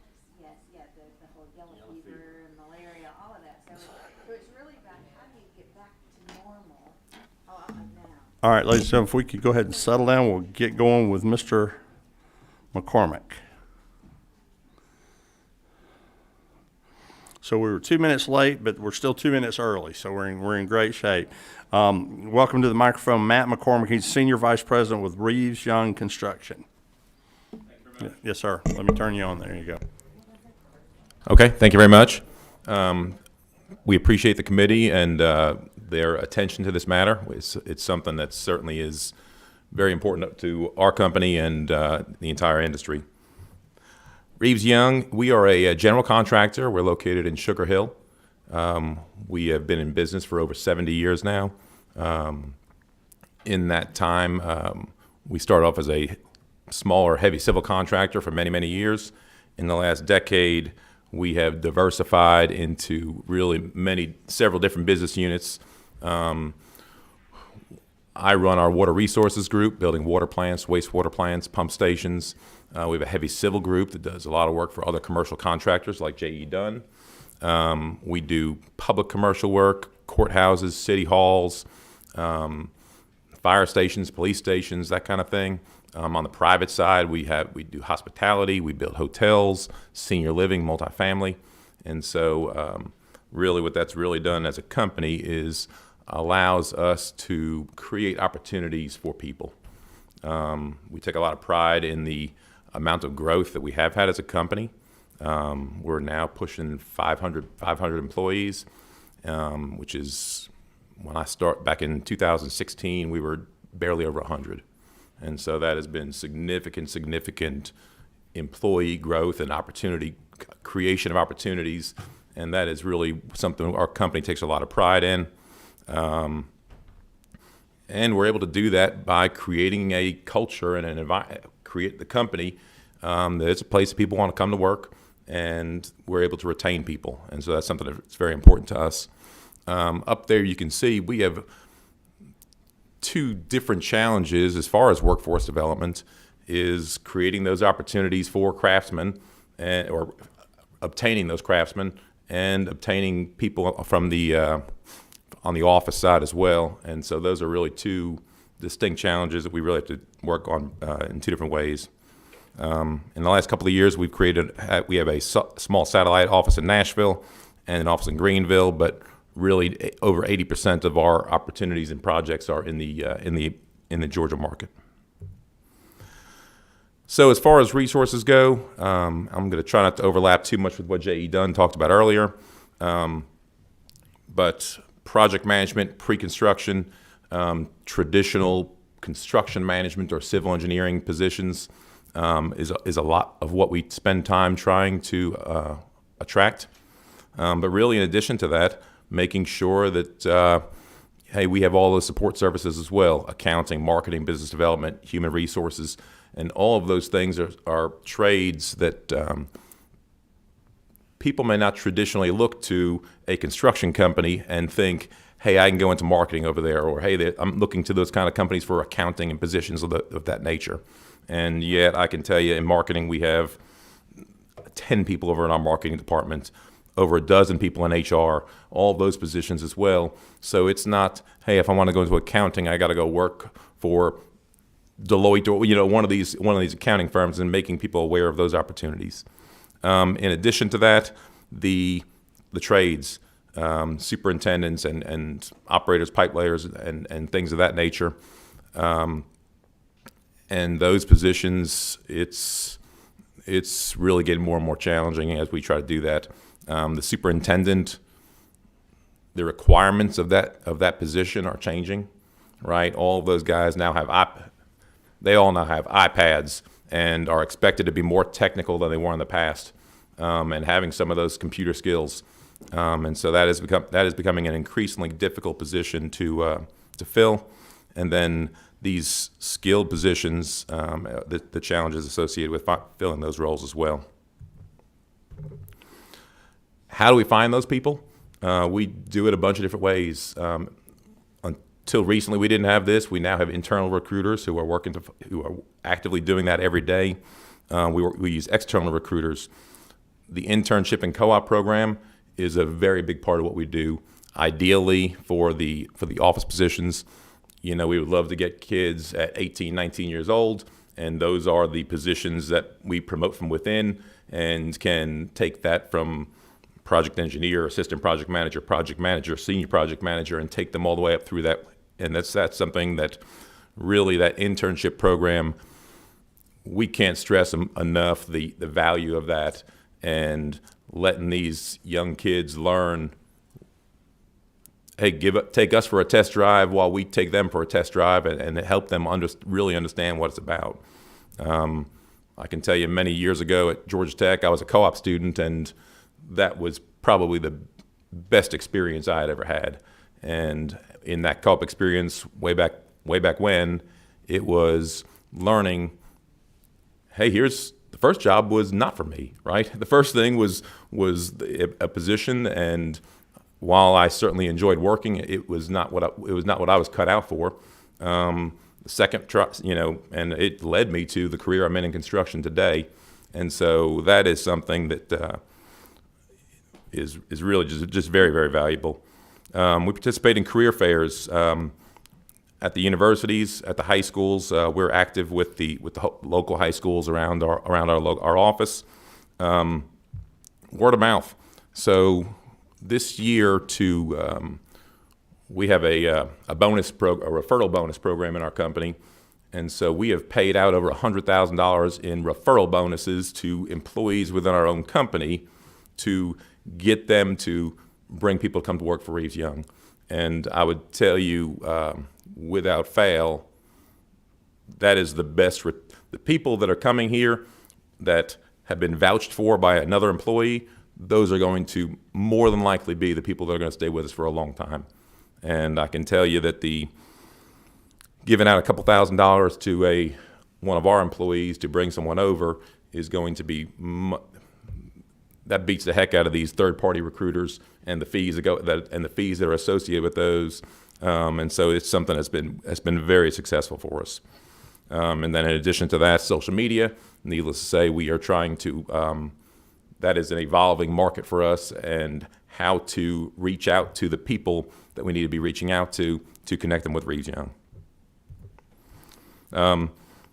As I mentioned before, the various universities that we go out to. In-state, Georgia Southern and KSU have very specific construction management programs. We go to Georgia Tech and we go to Georgia. I'll tell you, and I say this as a yellow jacket, they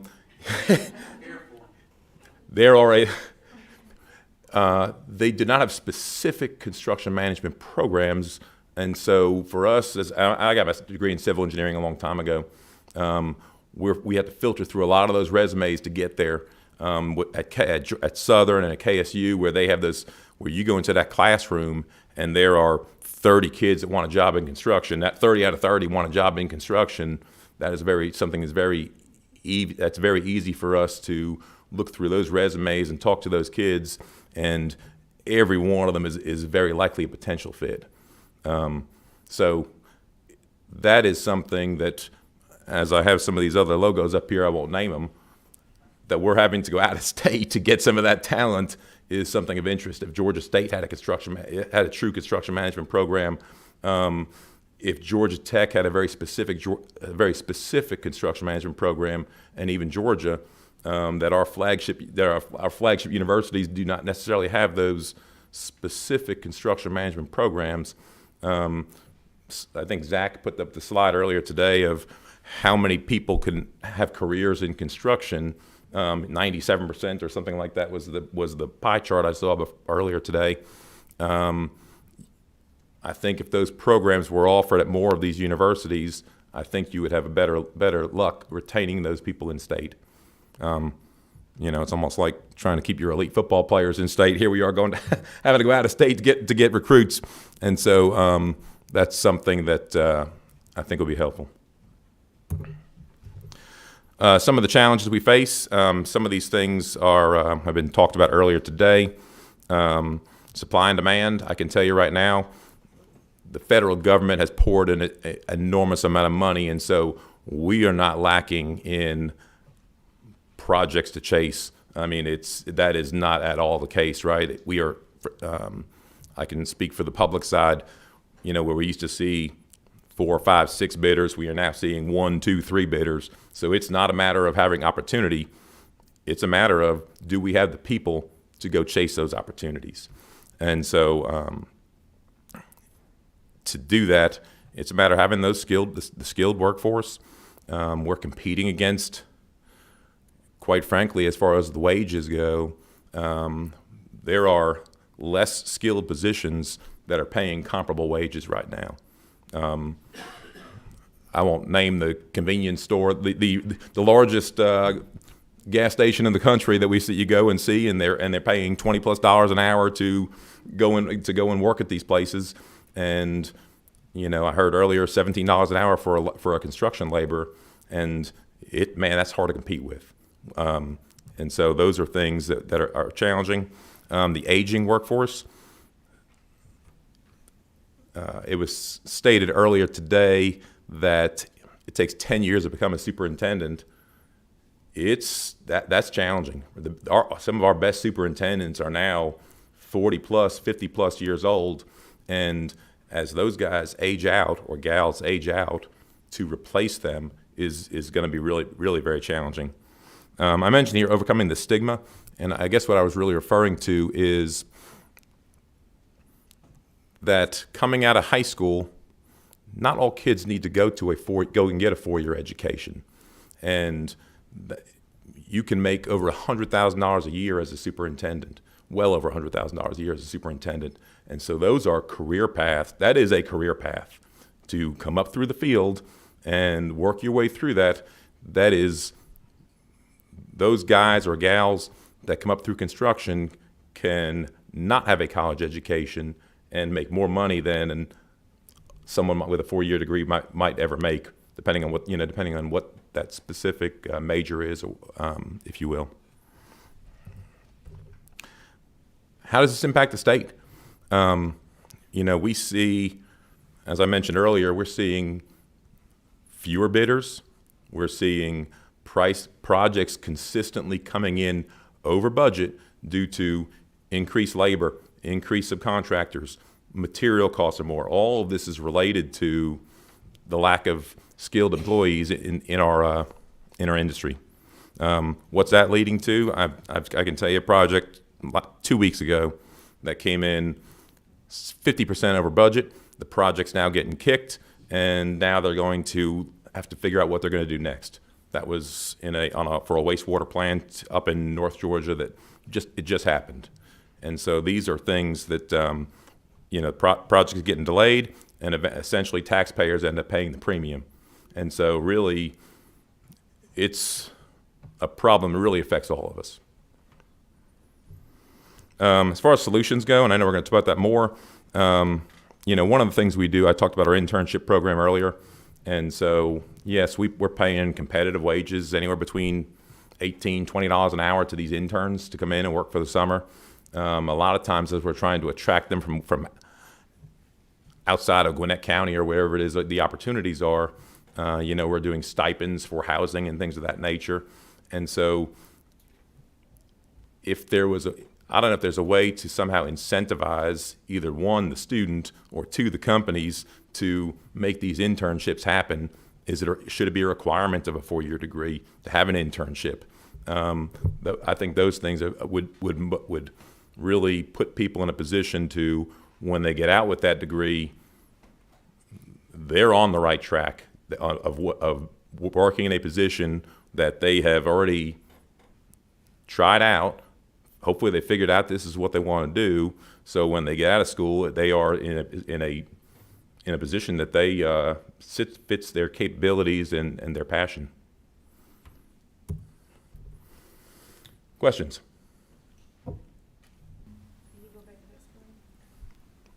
Pardon me? Which one? I think she wants you to back up at least one screen, and with that, we'll Representative Bentley. Is that where you wanted to be? Well, I just want to write it down. Oh, you just wanted to write it down. All right. Thought your light was flashing. I didn't know if you had a question. Or is that, Representative Park? Yes. I still don't have the numbers yet. Representative Park has a question. Thank you, Mr. Chairman. Mr. McCormick, thank you for your presentation. I had a few questions, especially because I'm not that familiar with the construction industry. But first, given the diversity of your portfolio, do your workforce needs essentially remain constant, or does it go up and down, kind of depending on the booms and busts of the industry? So, as far as the booms and busts of the industry, we hope that what we've done as a company is we are not dedicated to just residential work or to just, transportation or any one of those things. We do a number of different things, and so we really like to think that if there is a valley in one area, hey, we can take these same employees and apply them in other places within our company. So as far as that goes, I think the need is consistently there. A track hoe operator there's going to be a need for a track hoe operator somewhere. Mm-hmm. And I'd say the same thing for our managers. Hey, our guy's managing a courthouse. Well, if there's not a courthouse to be built, there's a hotel or there is something else that can be built that we can hopefully transfer those skills to the right projects. Thank you. So skills, for the most part, are relatively transferable to... Within construction, I'd say largely that's the case. Okay. Two, I know a lot of the focus of this committee has been on workforce shortage related needs, but would you be able to speak or share some information on supply chain related issues? Have those somewhat been resolved, or are there still shortages in materials and other building supplies that have been constraining your operations? No, supply chain is still certainly an issue. We are still seeing significant lead times for materials, whether it be pipe or electrical. I can tell you, I'm doing a job right now up in North Georgia, and the concrete supply, while it's not necessarily materials, it's truck drivers. So it's guys to get in to drive those cement trucks to all these projects, and so that's the limitation on for that particular material, which is concrete's obviously very important for many parts of the industry. And then the last question, because I think this also bears on potential revenue for the state as well, but are you able to estimate the potential loss of revenue to your company based on either workforce-related shortages or constraints in the supply chain, and some of the trickle-out economic impacts that would have for the state? I got to think about that for a minute.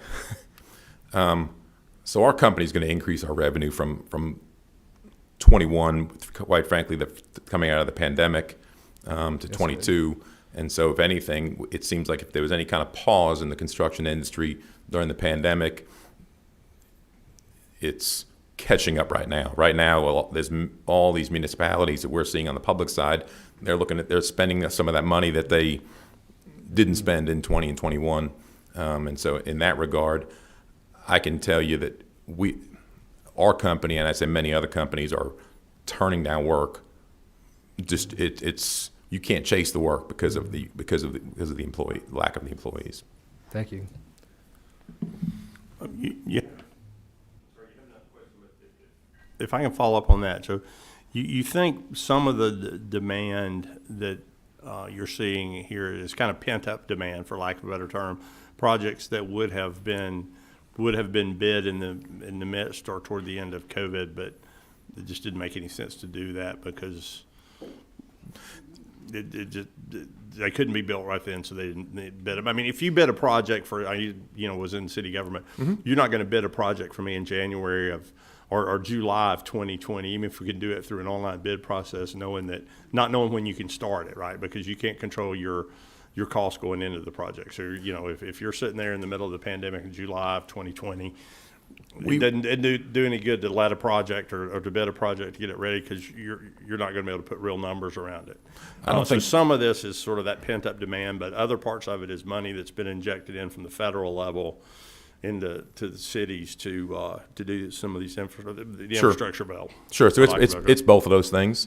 Early on in the pandemic, heck, there was all these procurement departments that were at the house, right? I mean, right. So we do work with many counties and cities within the state, and many of their procurement departments were just getting backed up. And then in addition to that, all of the money that's come in from the federal government, both of those things combined is what's led to a boom in the bidding in the bidding industry right now.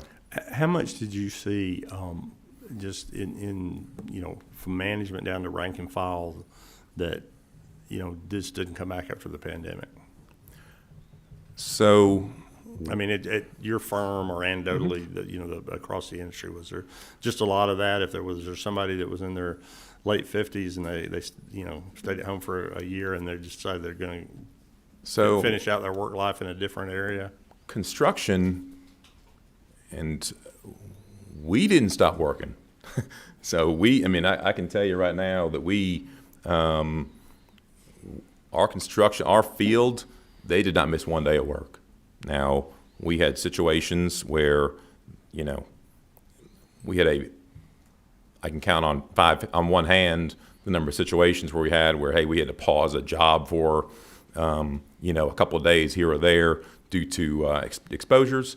But largely the construction industry in Georgia did not shut down. Well, I know it didn't shut down, but I just saw projects. Matter of factly, they weren't shut down because the government required them shut down. They were shut down because couldn't get people to come out and work for that. Yeah. So I was just curious. I mean, if you had any people that just changed up and stayed away from that.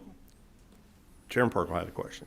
Thank you, Mr. Chairman. Representative Park, he skirted around the issue, but Mark did, but they're going to pass along those inflation effects from the supply chain issue to their customer. That's I right. mean, that's who's going to pay, ultimately, who's going to pay.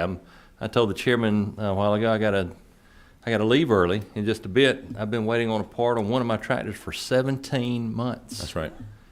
And he called me this morning and said, hey, it's in if you could come by today. So I'm going to come by today.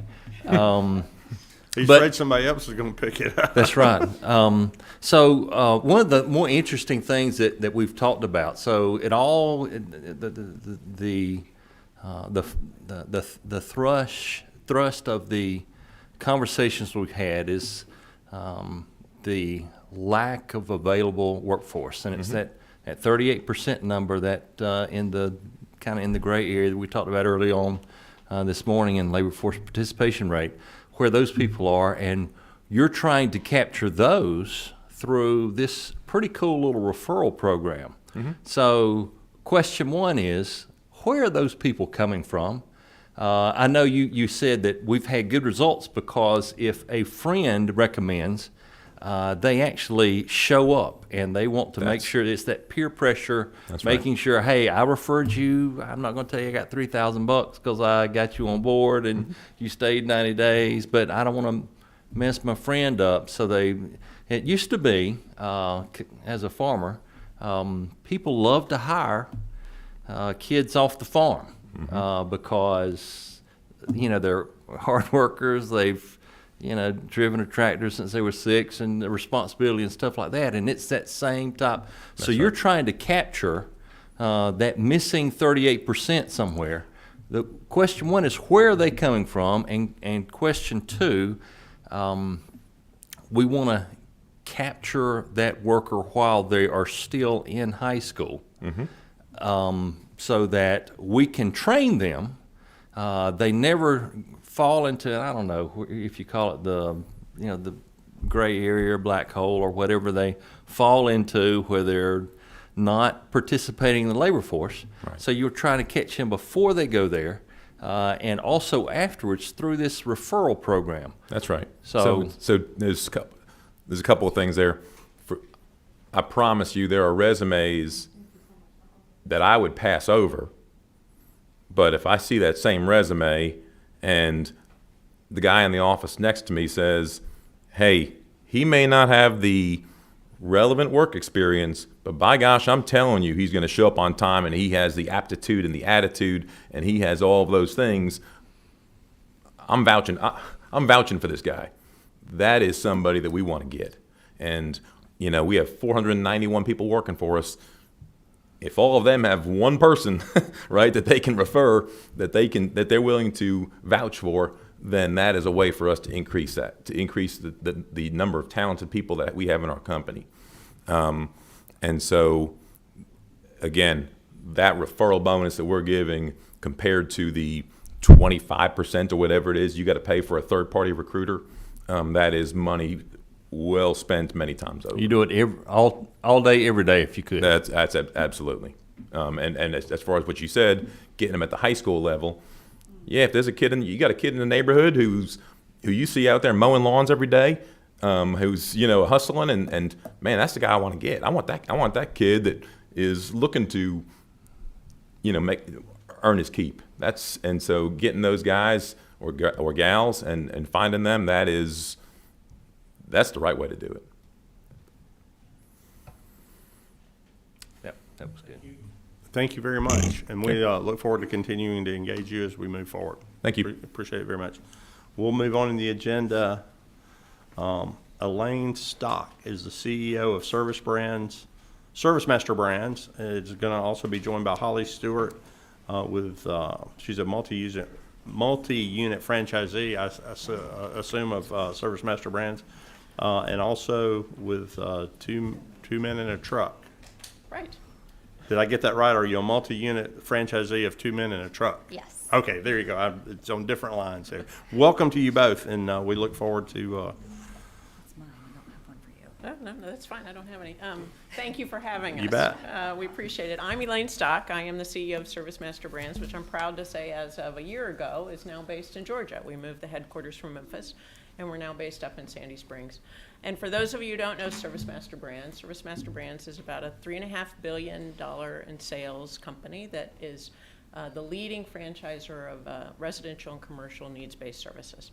So we have a number of different franchises. 2 Men in a Truck is one of our franchise brands. We also have ServiceMaster Restore, ServiceMaster Clean, Merry Maids, Aftermath Services, Indoor Sciences, and ServiceMaster Recovery Management. So a number of different brands under the heading of ServiceMaster Brands. We have about 2,100 franchisees and nearly 3,000 locations across the country, and in total employ over 60,000 team members at the front line through our franchisees. So it's a lot of folks doing a lot of different stuff for families and businesses across the country. So that's who we are.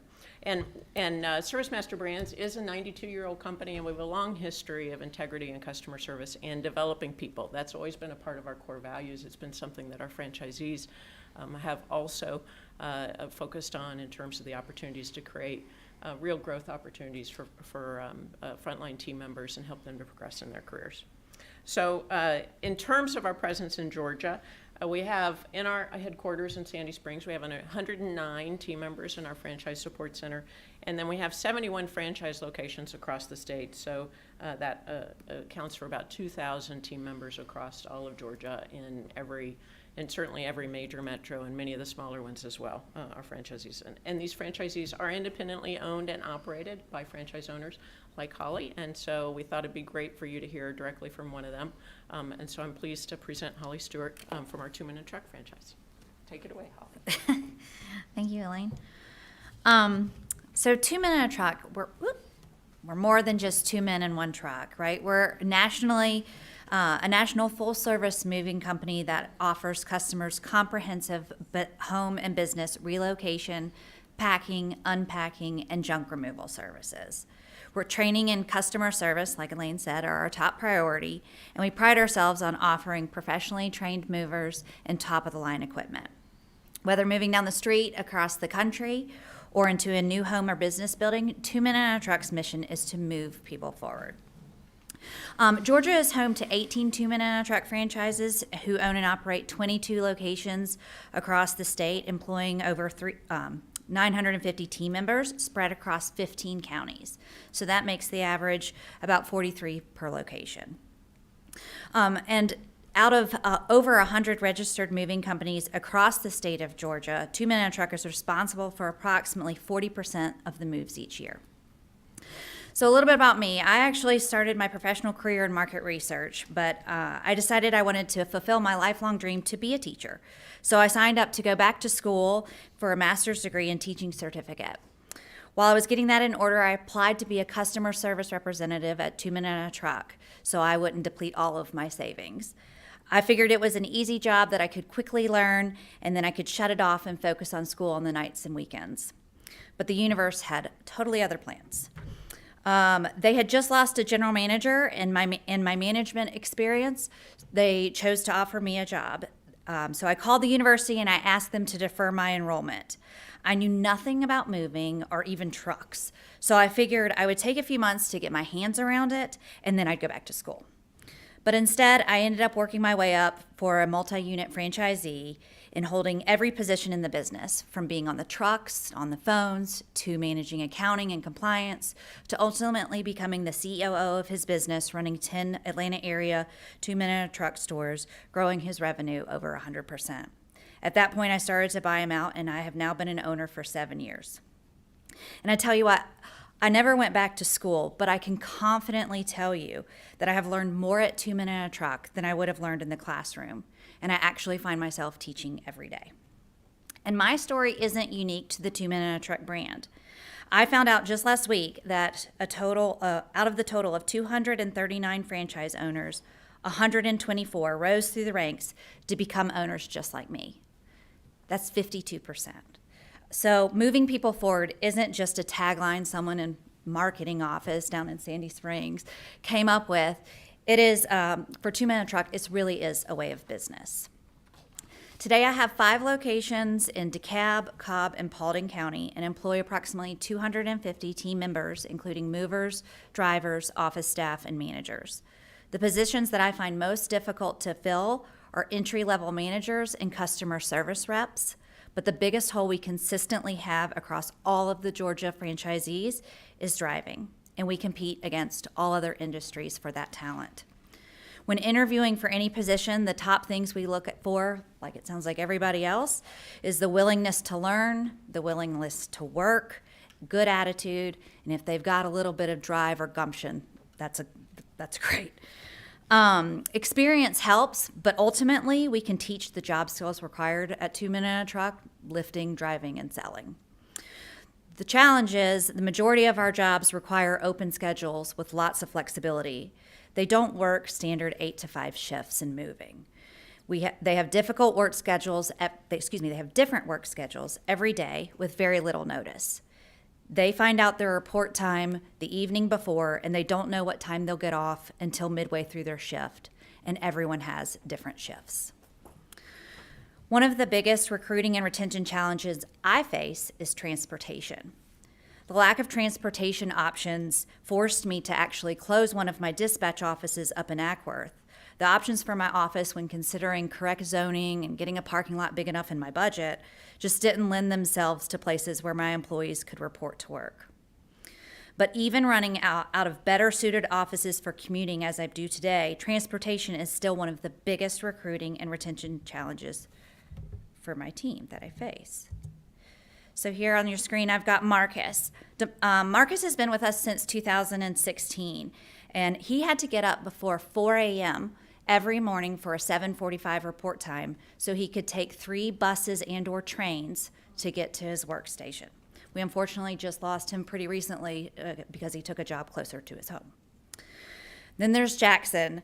Jackson's actually a mover, and he's been with us since we opened our last dispatch office about 3 years ago. And he used to ride his bike over 3 miles to work both ways, rain or snow. In Georgia, not much snow, but and until he was able to save up enough money to buy a car for his family. So his fiance now can drop him off at work every morning. And actually, I just found out he was just promoted to a coveted position of our interstate driver, so we're really proud to see him excelling. And then last, there's Robert. He started for us about 2 or 3 years ago as a customer service representative, and he has now worked his way up to be a team lead. He has a 9-month-old baby who needed special formula, as if having a baby isn't expensive enough. So I loaned him a company car because he couldn't afford to spend so much on paycheck to paycheck on Ubers just to travel to and from work.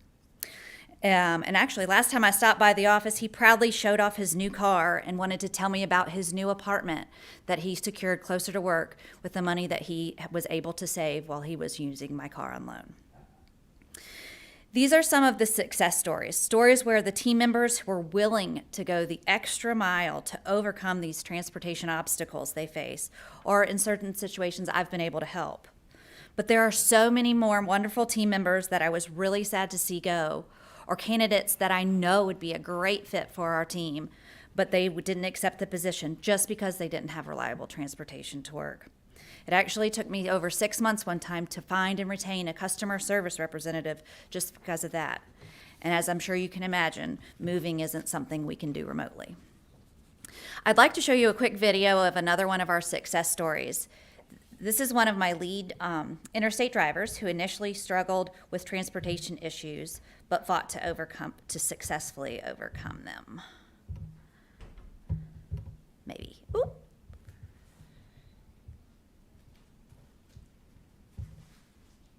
I don't know how to make it full screen.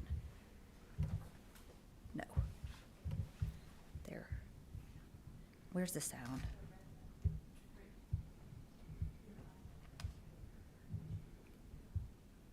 The red button.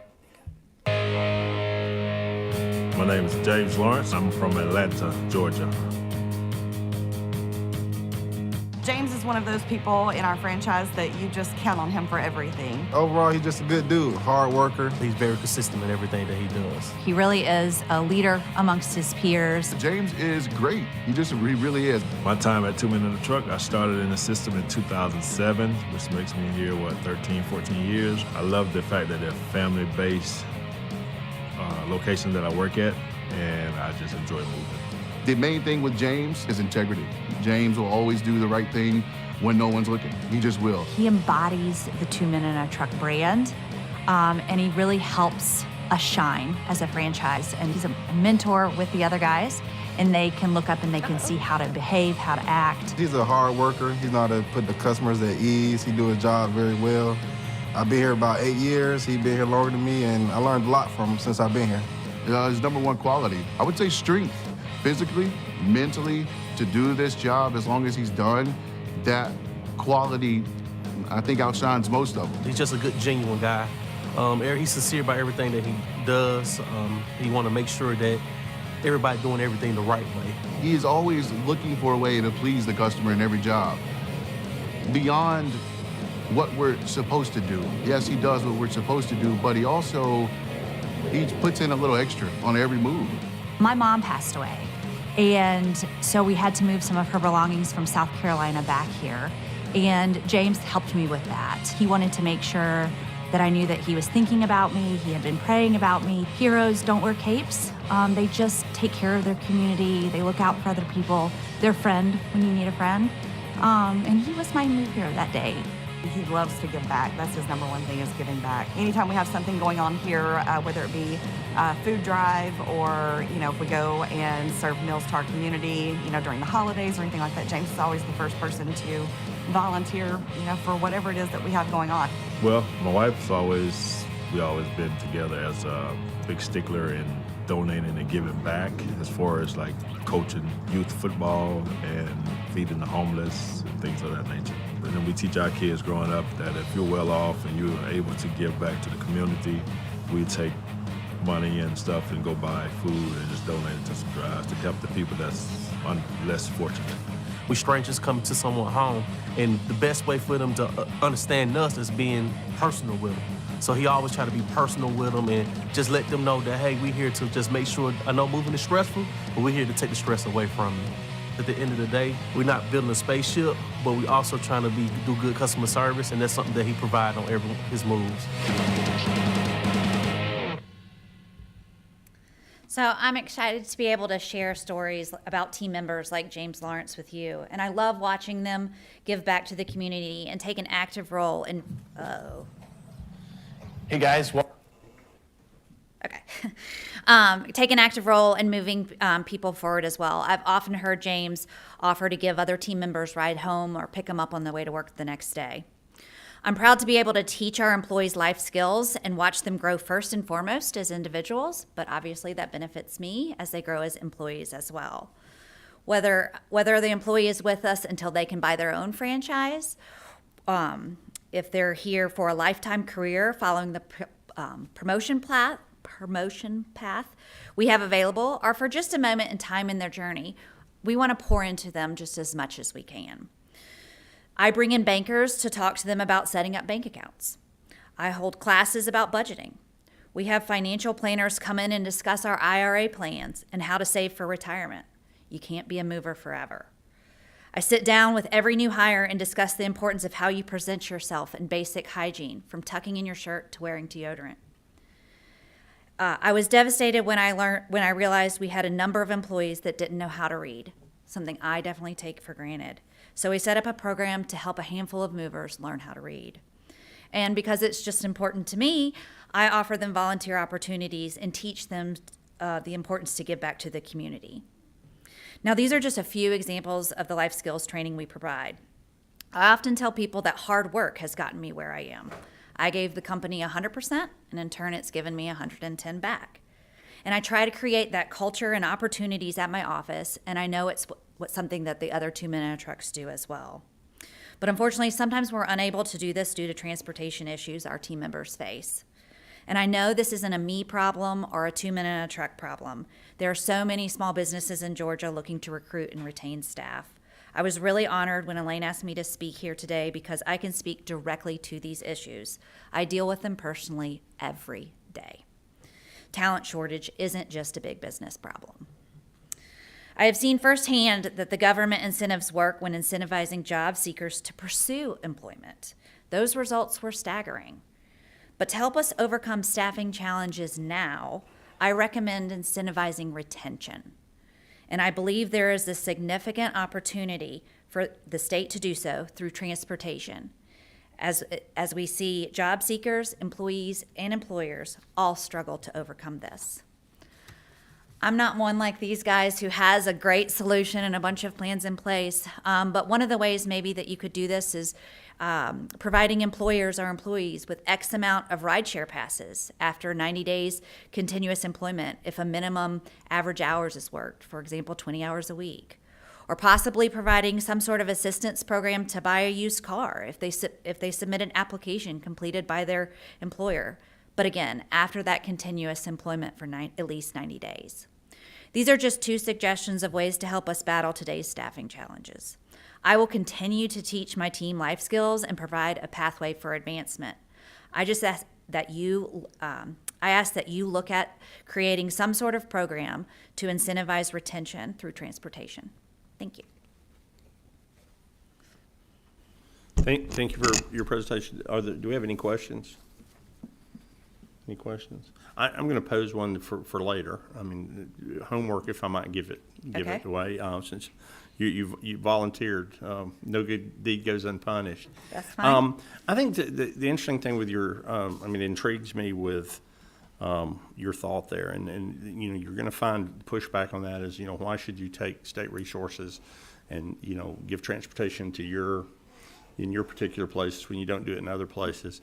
So I'm going to ask you to kind of think more around that, and then from my standpoint here, I want to look at what the other side is, because I kind of look at stuff on a zero-sum game. So if not but for doing that, then that person doesn't keep the job and gets into a position where they then require other types of assistance for them or their family, right? Mm-hmm. So help us find that, because I think that's one of the flaws in the federal program. When people may be on safety net programs, I don't know what, I don't want to use a name for it that's at all, disingenuous or disrespectful, but when they're on, some programs that help them, I'm aware that if they improve and maybe get promoted in a position, they have to turn it, or they get more hours, they turn it down because they lose more benefit than they gain with it. We can't do anything about that in Georgia for the federal programs, but we can certainly, take what you're saying, in terms of a workforce idea and try to figure out how to keep somebody in the workforce and allow them to grow out of the need for Sure. safety net programs. So if you wouldn't mind, give that some thought. It seems like you've given a lot of business ideas some thought over your time at 2 Men in a Truck. And so maybe you can help us with that and engage us as we move forward in meeting number 2. I'd be happy to. That'd be awesome. Any other questions? Any other questions for either of Elaine or Holly? I don't see any. We now have one. Representative Park. So for the most part, when it comes to the service industry, the challenge is more infrastructure, whether it's transportation, housing, as opposed to barriers to education and training. Would that be kind of an accurate assessment, at least for some of the industries within Service Brand, including trucks? For mine, yes, because we can teach them those skills. It's really a matter of the soft skills that have come up and up many times. It's you need to have the want to work, the drive to work, you need to know how to show up on time, how to do those things. It's crazy to me how many times that we have employed somebody, ask them to show up, say, and they don't show up regularly, and then they're flabbergasted they're being terminated. You know, even though we have a handbook and we go over that and things like that. So those soft skills we could definitely use some help on, but for like specific job training, like I said, we could probably teach that. Yeah, and I think that's true across the brands of Service Master. The places, though, where there are people that fall through the cracks are in things like what Holly talked about, ones who can't read, who may be coming out of an incarceration background, and how we help them to transition. I think the education aspects associated with those would be very helpful. Thank you. Great. Thank you. Thank you both. All. Thank you very much.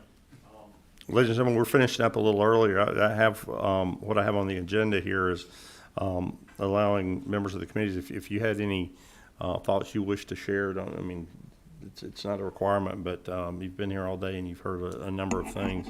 If there's anything you would like to share at this point with and for the committee as we get prepared to move forward, be happy to hear that. Yes, sir. Thank you, Mr. Chairman, for calling this hearing. I'll keep my remarks fairly short, but clearly Georgia is a great place to live, work, and play. A lot of opportunity, a lot of promise, and it's really striking to see how many similar challenges continue to exist. And so I look forward to the next committee hearing, certainly when it comes to certain recommendations that we may be able to work on together going as we move forward. But you know, as a general matter, especially when it comes to trying to move good public policy forward, I appreciate all the folks who came and testified to help us better understand the problems so that we can be clear-eyed with the challenges that we face, and hopefully we can continue to work together to move good public policy forward. Thank you. Thank you. Mr. Chairman, thank you for this wonderful meeting and all of those that were in attendance. There's one thing that I am concerned about. I mentioned it earlier. I have this little grasping thing in my voice, so please excuse that. And that is, I am concerned about our young people that have been incarcerated and they're getting out of jail and are the system. And how can we attract them to become more concerned about getting a job in our community? How can we help them get a job? How can we help them to trust? Again, it's a lack of trust among them also because they feel that people are not going to help him. So, Mr. Chairman, if we could think about those kinds of things as well to see how we can extend some kind of help to them as well. I do think that one of the things that we've heard so much about, again, is the social issues. That's very important. And I'm aging myself, Mr. Chairman, but we were taught from first grade on or in the household about those kinds of things. And I think we just have forgotten about it. And Mr. Chairman, I agree with you. The phones, these cell phones have taken a lot away from those kinds of relationships. I'm looking forward to our next session, and hopefully some of these issues can also be addressed. But we have great things happening here in the state of Georgia. At times I feel from hearing what I heard today that we, and I'm not talking about this committee, Georgians don't know enough about what is going on to move the state forward. Thank you. Anything further? Well, I want to thank everybody for coming. I want to thank all the people that testified or provided us information. I guess we weren't testifying. We didn't have a piece of legislation before us, and we won't, at least for the next two meetings. I suspect if we come up with ideas, those would be, introduced and discussed when we get back in January. This is an information and ideas meeting. I think the lady for also mentioned this and I didn't mean to. I tend to, when I sit here for a minute, you use the props around me. I don't want to vilify that piece of hardware that we all have in our pocket that is a cell phone. My intent, nor parents, because I was one and still am one, but I was one that allowed my children to have phones at that point in time. It was more so the things that we need to reinforce to our young people and each other, quite frankly, that not everything one sees in social media is true real life, and I think it does. I think it is impactful on the perceptions people have of the world around them, and it's real world is where we're sitting today, not in that little box. But I again thank you to everyone that came. The idea of this was to hear the opportunities that, quite frankly, exist in Georgia that aren't being filled. When we hear people that don't have an opportunity, there's a disconnect somewhere. So the next meeting will be in late September, where we're looking on a date and a location for that, and we'll get out in front of that in the next week or so here, and as we build an agenda. And with that, the agenda, the prime focus of that meeting will be what we're doing in our university system, our technical college system, as Representative Park mentioned at the Maxwell School over in Gwinnett, something that they're doing special. I think the Marietta City School is doing special. There's a couple of other situations that are being done that are specific toward pointing folks toward particular careers or opportunities. We may drill down further based on what we heard today. The gentleman's construction education that's in our K-12 system. So we're gonna look into that and what's being done today, and then we'll come back for our third meeting and see if we can expand on that. I think as we do this, if you have an idea, if you know of something special that's going on, please get with Brittany and let her make her aware of that, and we'll talk about getting folks on the agenda. I think it is also important that we actually focus on ideas of where we can repurpose people and current financial resources. Anybody can leave this room and say, if we had this much more money, or if we had an infinite amount of resources, we of course we could fix problems, issues, and do all this. So I think it's important. There may be areas that demand additional financial resources or demand the repurposing of individual human capital, which we'd certainly look at. But let's challenge ourselves to look at a repurposing and being more efficient with that the state is currently spending, and leveraging our public side. I want to thank everybody from the public that has come here to talk to us today. Often say that there are 11 million Georgians, and some of the best ideas come from outside this building, not inside it. So I appreciate everybody providing this from our start. If there are no further business for the subcommittee this afternoon, we'll stand adjourned without objection. I see none. We are adjourned.